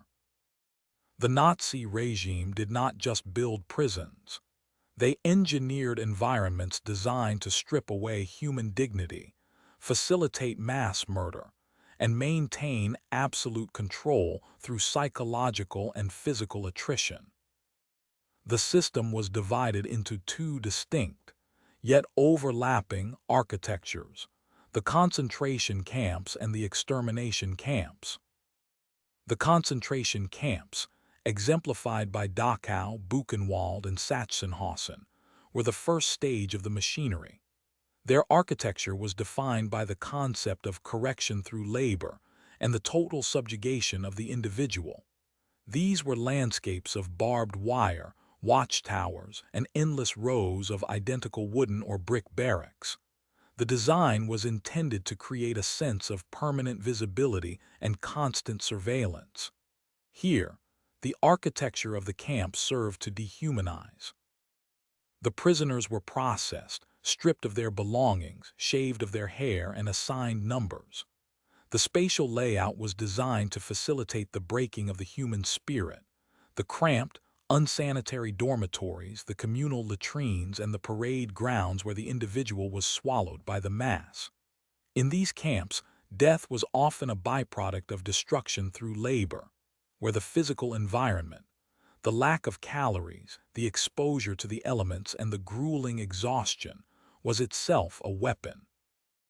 However, as the final solution accelerated, a more specialized and lethal architecture emerged: the extermination camps. These were not places of detention or even reform. They were factories of death. Facilities like Belzec, Sobibor, and Treblinka, and later the massive complex at Auschwitz-Birkenau, were designed with a chilling, industrial logic. The architecture of extermination relied on the principle of deception. To prevent panic and ensure the efficiency of the process, the layout often included showers and disinfection areas. Victims were led through corridors designed to look like transit stations, maintaining the illusion of a temporary procedure. But behind these facades lay the true heart of the machine: the gas chambers.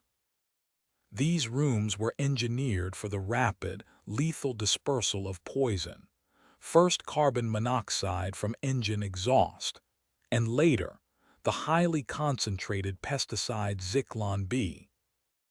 Connected to these chambers were the crematoria, the final stage of the assembly line. The proximity of the gas chambers to the ovens was a calculated logistical decision, minimizing the time and labor required to move bodies. This was the industrialization of death in its purest, most horrific form. The architecture allowed for a seamless flow, from the railway siding to the undressing rooms to the gas chambers, and finally to the furnaces. At Auschwitz-Birkenau, this reached its terrifying zenith. The sheer scale of the Birkenau complex, with its vast network of rails leading directly into the heart of the camp, allowed the SS to process thousands of people per day. It was a landscape where the boundary between a factory and a graveyard had been erased. The architects of the Holocaust had successfully applied the principles of modern logistics, mass production, and urban planning to the task of annihilation, turning the very tools of civilization into the instruments of a continental slaughterhouse. 1943, Berlin, Germany. While the industrial machinery of death operated in the shadows of occupied Poland, a different kind of mobilization was required within the heart of the Reich. For years, the German people had been fed a diet of triumphalism and inevitable victory. But as the tide of war began to turn, as the crushing defeat at Stalingrad sent shockwaves through the Wehrmacht, and the Allied bombing campaigns began to scar the German landscape, the Nazi leadership faced a terrifying reality. The war could no longer be won through blitzkrieg, but it had to be fought to the point of total exhaustion. To sustain this impossible struggle, the regime turned to its most potent psychological weapon, Joseph Goebbels. If the Holocaust was the regime's physical manifestation of hatred, then Goebbels' concept of total war was its psychological engine. Goebbels, the minister of public enlightenment and propaganda, understood a fundamental truth of totalitarianism. A population will endure unimaginable deprivation only if they believe that their suffering serves a transcendent, existential purpose. As the German home front began to buckle under the weight of food shortages, labor shortages, and the constant threat of air raids, Goebbels moved to transform the entire nation into a singular, breathing weapon of war. The turning point came in February 1943. Following the catastrophic loss of the Sixth Army in the Russian snows, Goebbels orchestrated one of the most calculated pieces of political theater in history, the Sportpalast speech. Standing before a massive, frenzied crowd in Berlin, Goebbels did not offer comfort or denial. Instead, he offered a choice: struggle or annihilation. He demanded total mobilization, the complete surrender of every resource, every ounce of energy, and every citizen to the war effort. He called for the people to fight, to fight, to fight. This was not merely a call for more soldiers. It was a call for the complete erosion of the boundary between the soldier and the civilian. Under the banner of total war, the distinction between the front lines and the home front was systematically erased. The mobilization was absolute. Women, previously kept in traditional roles by Nazi rhetoric, were increasingly pushed into munitions factories to replace the men lost at the front.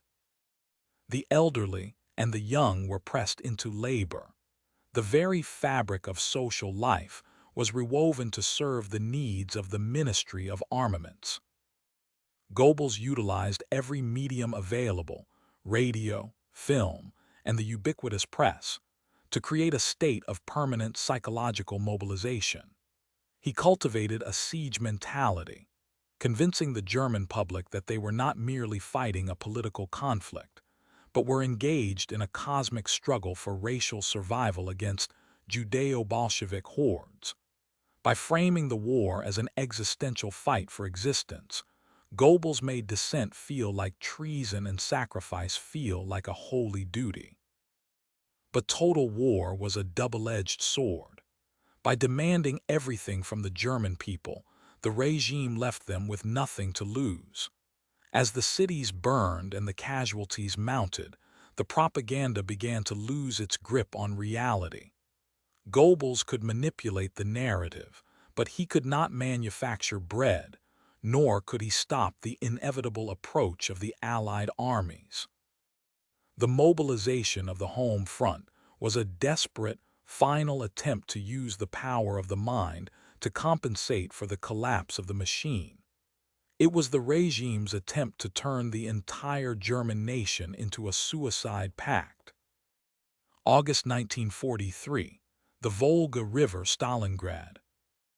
While the echoes of Goebbels' rhetoric still reverberated through the streets of Berlin, the physical reality of the Nazi collapse was being written in blood and frost on the vast, unforgiving steppes of the East.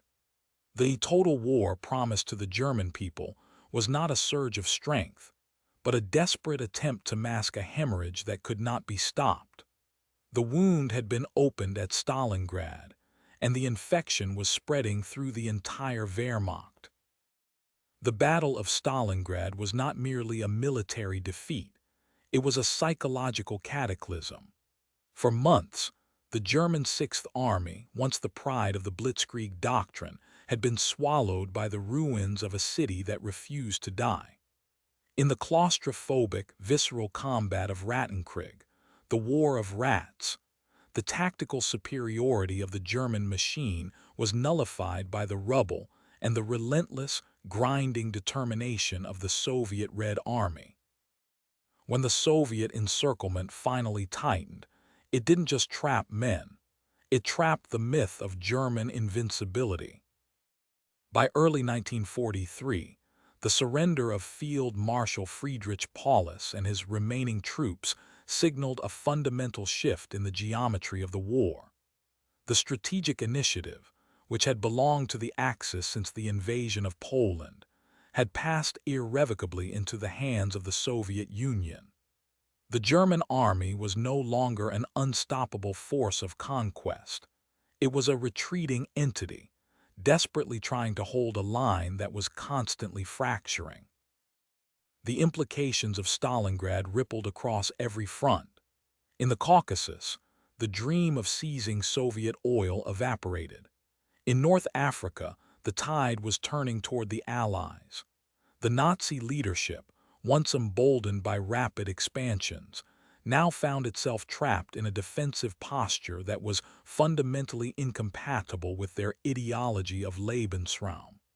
The Nazi worldview was predicated on movement, on the aggressive expansion of living space through strength. To be forced into a defensive war was, in a sense, to admit that the racial destiny they had promised was a lie. As the German retreat began, the nature of the conflict changed.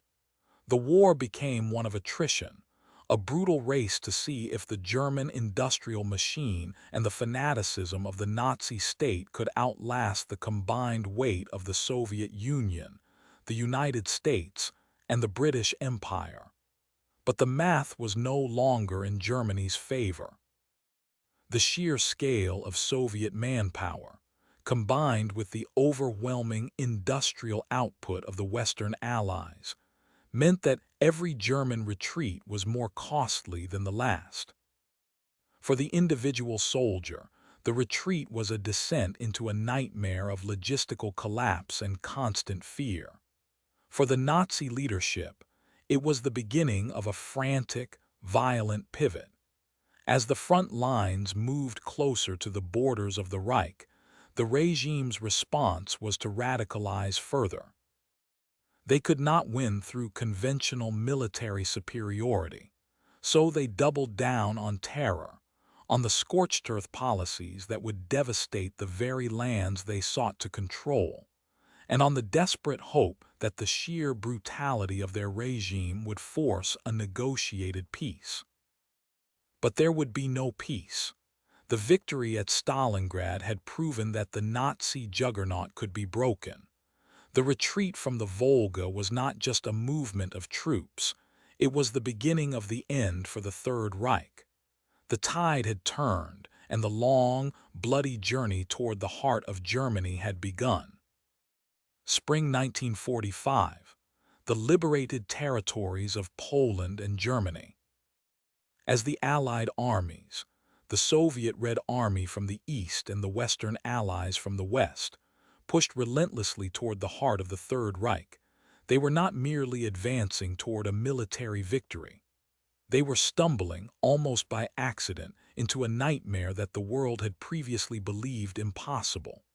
The retreating German lines, once a wall of iron, were now a crumbling facade, and behind that facade lay the true, concentrated essence of Nazi ideology, the death camps. The liberation of the camps did not happen all at once. It was a staggered, horrifying revelation. When Soviet soldiers entered camps like Majdanek in July 1944, They found the machinery of death still partially operational, the stench of decay hanging heavy in the air. But it was the spring of 1945 that brought the full, unvarnished scale of the catastrophe to light. As American and British forces pushed into German-occupied territory, they liberated camps such as Dachau, Buchenwald, and Bergen-Belsen. The soldiers who entered these gates were not prepared. They were men trained for combat, for tactical maneuvers, and for the politics of war. They were not prepared for the sight of living skeletons, survivors so emaciated that their very existence seemed a defiance of biology. They were not prepared for the mountains of unburied corpses, the heaps of human hair, gold teeth, and discarded clothing that served as the only inventory of a systematic genocide. For the liberators, the experience was a profound psychological trauma. Many soldiers, hardened by years of brutal warfare, were moved to tears or gripped by a silent, hollowed-out shock. The realization dawned that this was not collateral damage of war or the unfortunate byproduct of famine. This was a factory of death. The Nazi regime had not just fought a war, it had engineered a way to industrialize the act of murder. As news and photographs of the camps began to leak out, the world's reaction was a mixture of disbelief, horror, and a burgeoning righteous fury. The scale of the Holocaust was so vast, so calculated, that it challenged the very foundations of Western civilization. It forced a fundamental question upon the global consciousness. How could a modern, educated, and technologically advanced nation descend into such primal, organized savagery? The press coverage was visceral. Journalists and film crews documented the scenes, capturing the hollow eyes of the survivors and the unimaginable cruelty of the SS guards. These images stripped away any remaining illusions about the nature of the Nazi state. The new order, promised by Hitler, was revealed to be nothing more than a charnel house. For the survivors, liberation was a bittersweet, agonizing threshold. Many were too weak to walk, too sick to eat, and too traumatized to believe that the nightmare had truly ended. They were liberated from the camps, but they remained prisoners of their own memories and the profound loss of their families, their homes, and their humanity. The revelation of the Holocaust changed the moral landscape of the 20th century forever. It moved the conflict from a struggle over borders and ideologies into a struggle for the very soul of humanity. The liberation of the camps was the moment the world finally saw the face of the abyss. As the Nazi regime collapsed into the ruins of Berlin, it left behind a legacy of shame that would demand not just military justice, but a global reckoning with the capacity for evil. April 1945, Berlin, Germany. If the liberation of the camps revealed the moral abyss of the Nazi regime, the fall of Berlin would represent its physical and terminal collapse. The Thousand-Year Reich was no longer a sprawling empire of conquest. It had been compressed into a few square miles of rubble, smoke, and desperate dying men. As the Soviet Red Army encircled the city, the final act of the Third Reich began, a violent, claustrophobic crescendo that the Germans called Götterdämmerung, the twilight of the gods. By late April, the Soviet artillery had turned the majestic boulevards of Berlin into a lunar landscape of pulverized concrete and twisted steel. The battle was not fought with grand maneuvers, but in the ruins of apartment blocks, the dark corridors of U-Bahn tunnels, and the shattered remains of government ministries. For the millions of civilians caught in the crossfire, the end was a chaotic descent into starvation, terror, and the unrelenting thunder of Katyusha rockets. For the defenders, it was a death cult in action. Hitler's orders remained unchanged. Festung Berlin, Fortress Berlin. No surrender, no retreat, only a fight to the last man, even as the impossibility of victory became a palpable, suffocating reality. Deep beneath the ruins of the Reich Chancellery, in a reinforced concrete bunker known as the Führerbunker, the center of gravity for the Nazi world had shrunk to a few claustrophobic rooms. Here, the architects of the catastrophe lived in a state of delusional isolation. While the streets above were being reclaimed by the Red Army, the leadership engaged in a grotesque pantomime of governance. Maps were spread out over tables to command armies that no longer existed. Orders were barked at generals who were already dead or captured. As the Soviet troops moved within blocks of the Chancellery, the psychological decay within the bunker reached its breaking point. The cult of the Führer, which had once been the glue of the German nation, was now dissolving into a frantic, nihilistic madness. On April 29th, the realization finally took hold. There would be no miracle, no Ardennes-style salvation, no last stand that could change the outcome. On April 30th, the end arrived with a single, muffled gunshot. Adolf Hitler, the man who had promised a new era of German supremacy, took his own life. He was followed closely by his longtime companion, Eva Braun. In a final, desperate attempt to erase the evidence of their crimes and the shame of their defeat, their bodies were carried to the Chancellery Garden and burned, just as Hitler had dictated. The suicide of the leadership triggered a domino effect of self-destruction. Joseph Goebbels, the mastermind of the propaganda that had fueled the regime's rise, chose to follow his master into death, along with his wife and children, in a final act of ideological fanaticism. One by one, the pillars of the Nazi hierarchy sought out the darkness. The fall of Berlin was not a clean break, but a violent disintegration. When the German surrender was finally signed in the early hours of May 8th, the Third Reich did not merely cease to exist, it imploded. The regime that had sought to reshape the world through blood and iron ended in a heap of ash and bone, leaving behind a broken nation and a world forever haunted by the shadow of what had transpired in the ruins of the capital. November 1945, Nuremberg, Germany. The smoke had long since cleared from the ruins of Berlin, but the moral ash of the Third Reich still coated the conscience of the world. The war was over, the perpetrators were captured, and the physical machinery of the Nazi state had been pulverized. Yet, as the Allied powers looked upon the liberated concentration camps and the hollowed-out remains of Europe, a profound, terrifying question emerged. How does a civilized world judge a regime that had systematically dismantled the very concept of civilization?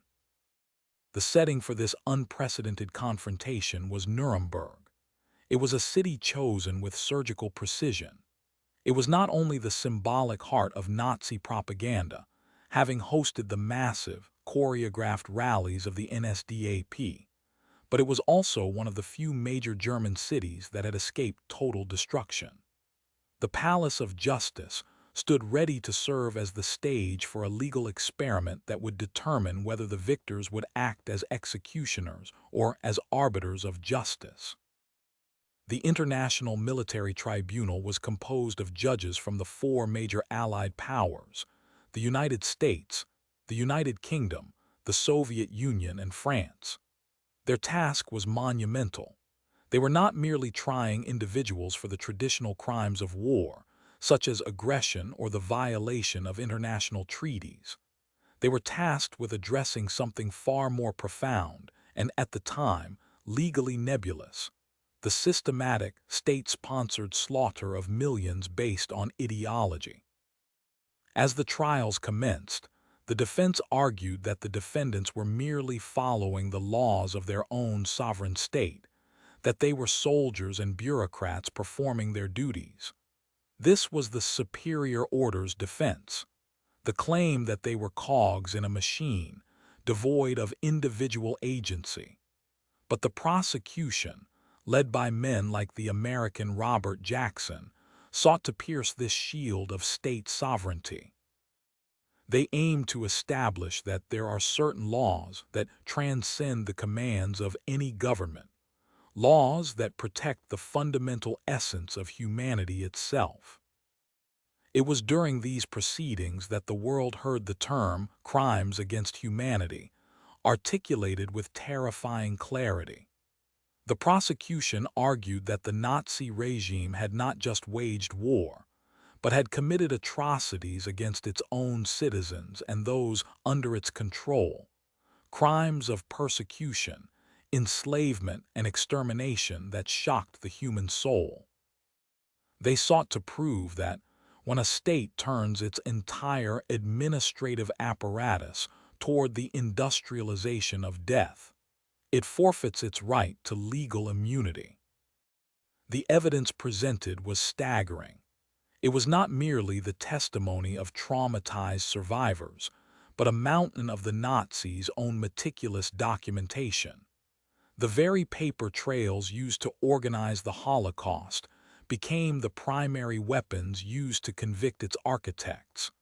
The courtroom became a mirror, forcing the world to look directly into the abyss of the final solution. The Nuremberg trials did more than just hand down sentences of imprisonment and death.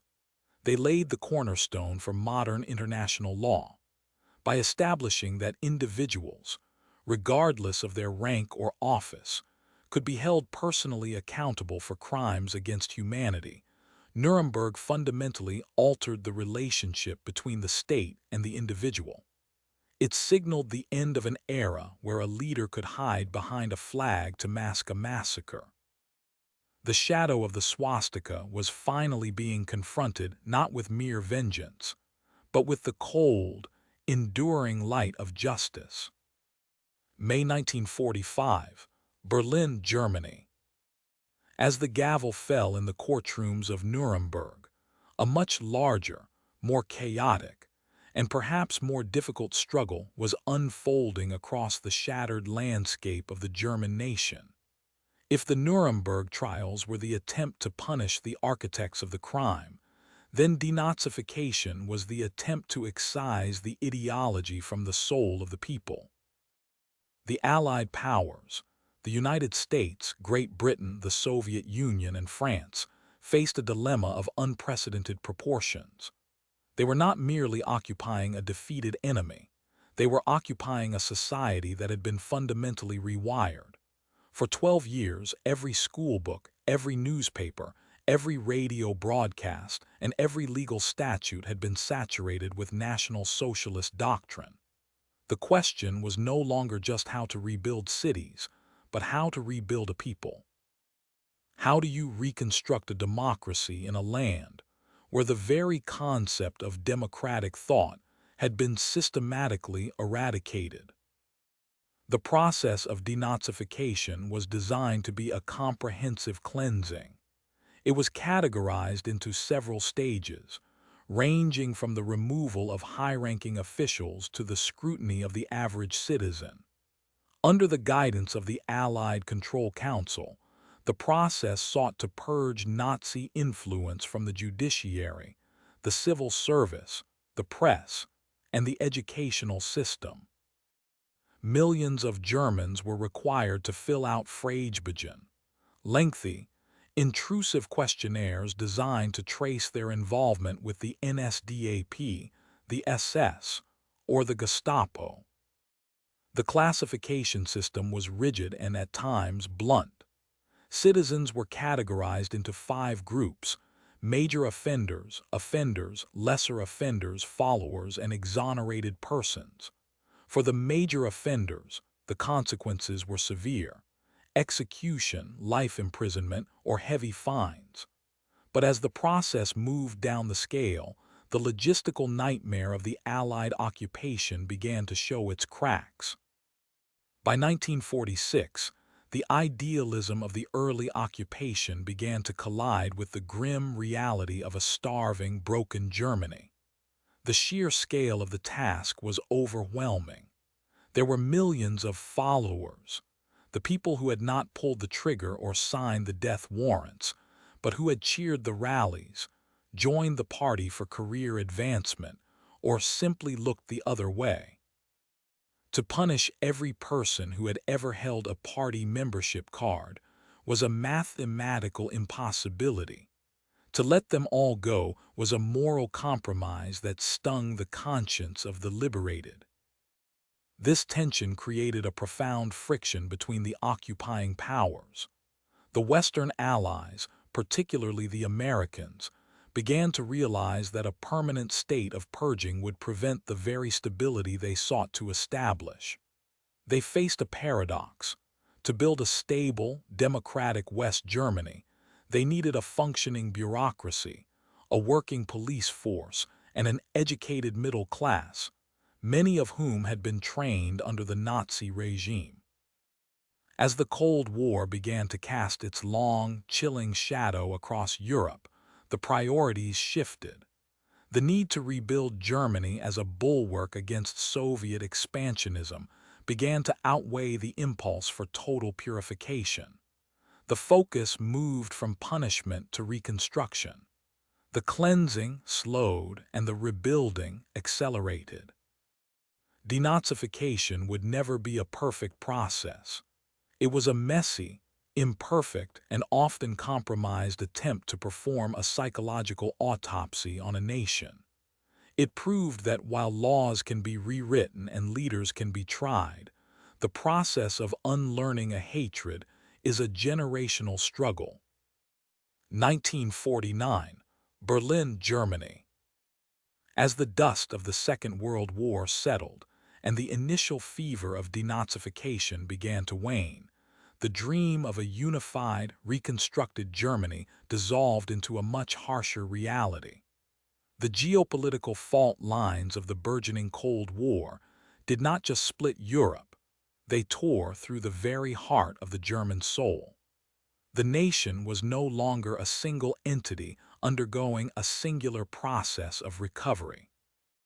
Instead, it was bifurcated into two distinct experiments in human governance: the Federal Republic of Germany in the West and the German Democratic Republic in the East. This division was not merely a matter of borders, checkpoints, and barbed wire. It was a divergence in how a nation chooses to remember and confront its darkest hour. In the West, under the watchful eye of the United States, Great Britain, and France, the focus shifted toward the economic miracle and the integration of democratic capitalism.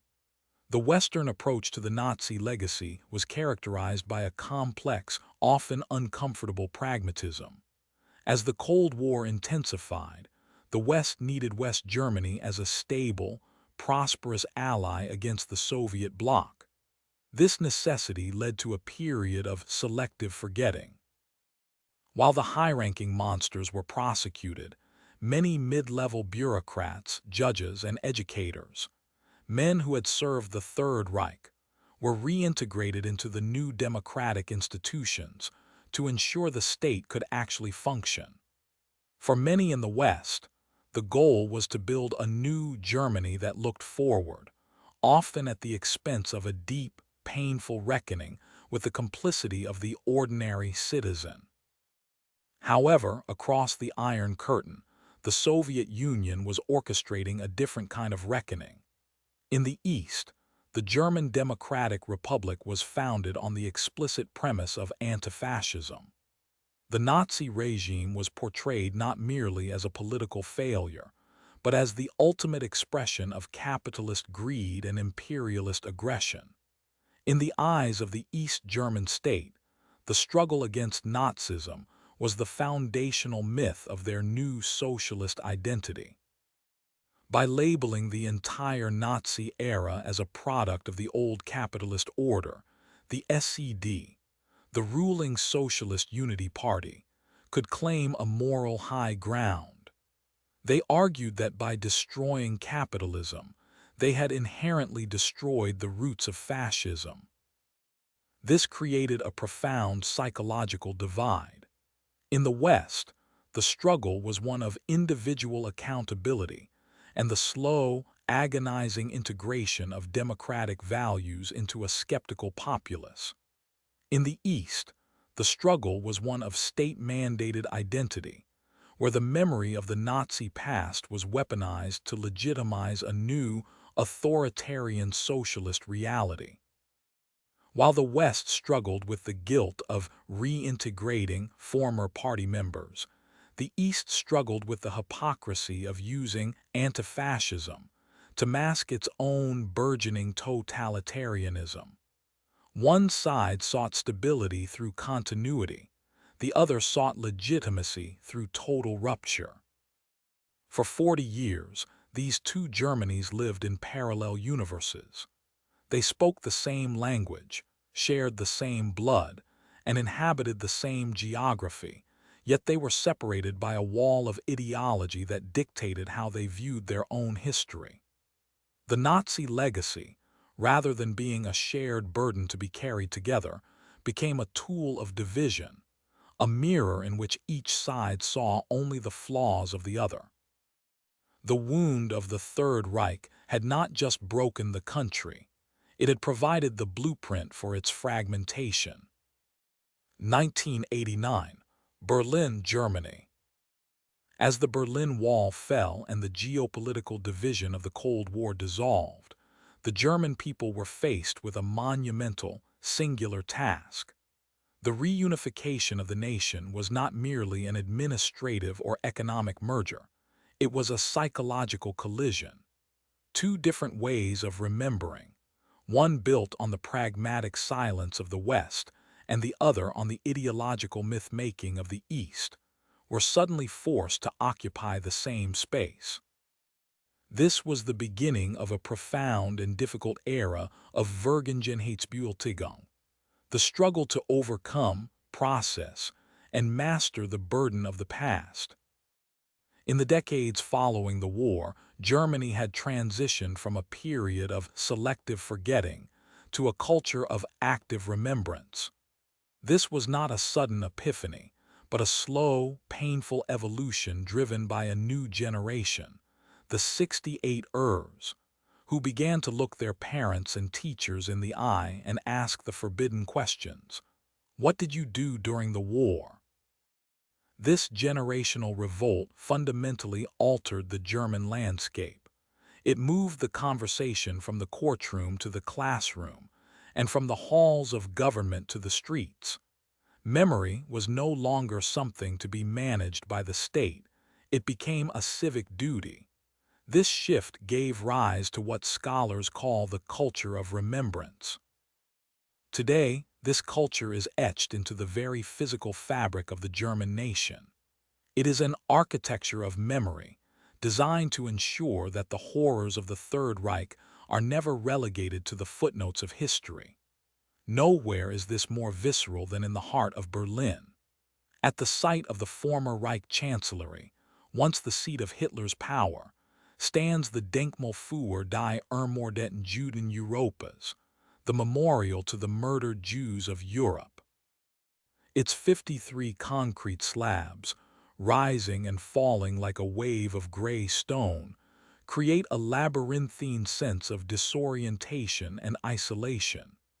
It does not offer a triumphant monument. It offers a confrontation with absence. This architecture is not limited to grand memorials. It exists in the stumbling stones, the Stolperstein. These small, brass-plated bricks are embedded in the sidewalks in front of the very houses where victims of Nazi persecution once lived.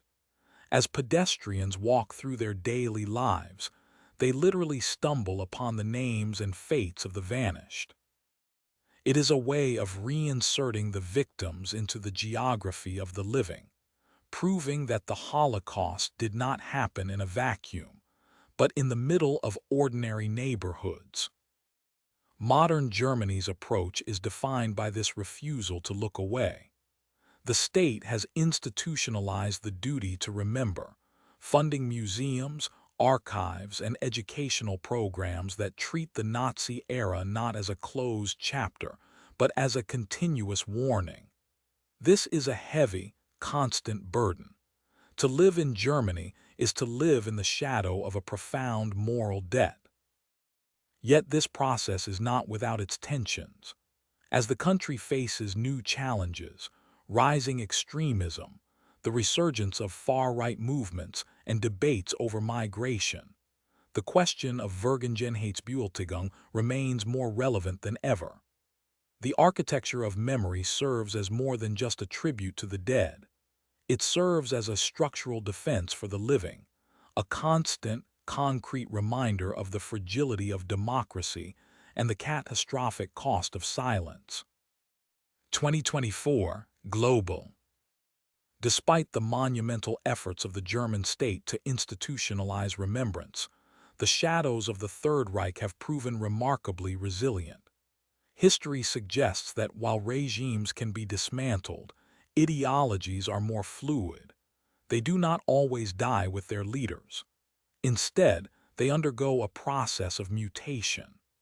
They shed their recognizable uniforms and their outdated slogans, adapting instead to the language, the grievances, and the technologies of the modern era. This is the evolution of extremism, a survival through metamorphosis. In the immediate post-war years, Nazi ideology was largely pushed to the fringes, forced into the dark corners of society by strict laws and a global consensus of condemnation. But as the decades passed, the architecture of memory faced a new adversary: the digital age. The radicalization that once required beer halls and physical pamphlets now finds fertile ground in the boundless, unregulated expanse of the Internet. Modern fringe movements often avoid the overt symbols of the swastika to evade legal repercussions and social stigma. Instead, they utilize dog whistles, coded language and memes that appear innocuous to the uninitiated but carry potent, extremist meanings to those within the movement. They replace the biological racism of the 1930s with identitarianism, or cultural preservationism, reframing the old hierarchy of blood and soil into a modern narrative of perceived victimhood and existential threat. The core tenets of the Nazi worldview, the obsession with national purity, the identification of a secretive enemy responsible for societal decay, and the cult of a strongman to restore lost greatness, remain strikingly intact.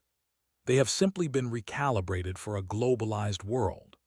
Where Hitler spoke of Lebensraum, modern extremists speak of replacement theories, suggesting that democratic institutions are being used to orchestrate the erasure of traditional identities. The stab in the back myth has been updated for the 21st century, manifesting as deep-seated distrust in the media, the judiciary, and the very concept of objective truth. This evolution is not confined to a single nation or a single ideology. We see the echoes of the Third Reich in various forms of ultranationalism and ethnocentrism across the globe. These movements thrive on the same psychological triggers that fueled the rise of the NSDAP: economic anxiety, the loss of social status, and the profound human desire for a simplified, binary explanation for complex suffering. The danger lies in the normalization of these ideas. When extremist rhetoric moves from the dark corners of the web into the mainstream political discourse, the structural defense of democracy begins to fray. The transition from fringe ideology to political influence is often subtle, occurring through the slow erosion of civic norms and the gradual desensitization of the public to dehumanizing language. As we look at the world today, we see that the struggle of Vergangenheitsbewältigung is not a completed task.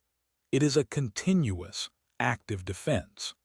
The survival of Nazi ideology in its modern forms proves that the past is never truly behind us. It is a specter that waits in the cracks of societal fracture, ready to re-emerge whenever the guard of democracy falters. To understand the history of Nazism is not merely to study a defunct regime, but to learn how to recognize its ghost when it returns in a new, more deceptive guise. 2024 Global.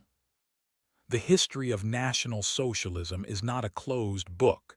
It is a living, breathing cautionary tale. It serves as a profound, unsettling reminder that the collapse of civilization does not always arrive with a sudden explosion, but often through the slow, rhythmic erosion of the things we take for granted: truth, empathy, and the rule of law. The most enduring lesson of the 20th century is that democracy is not a permanent state of being.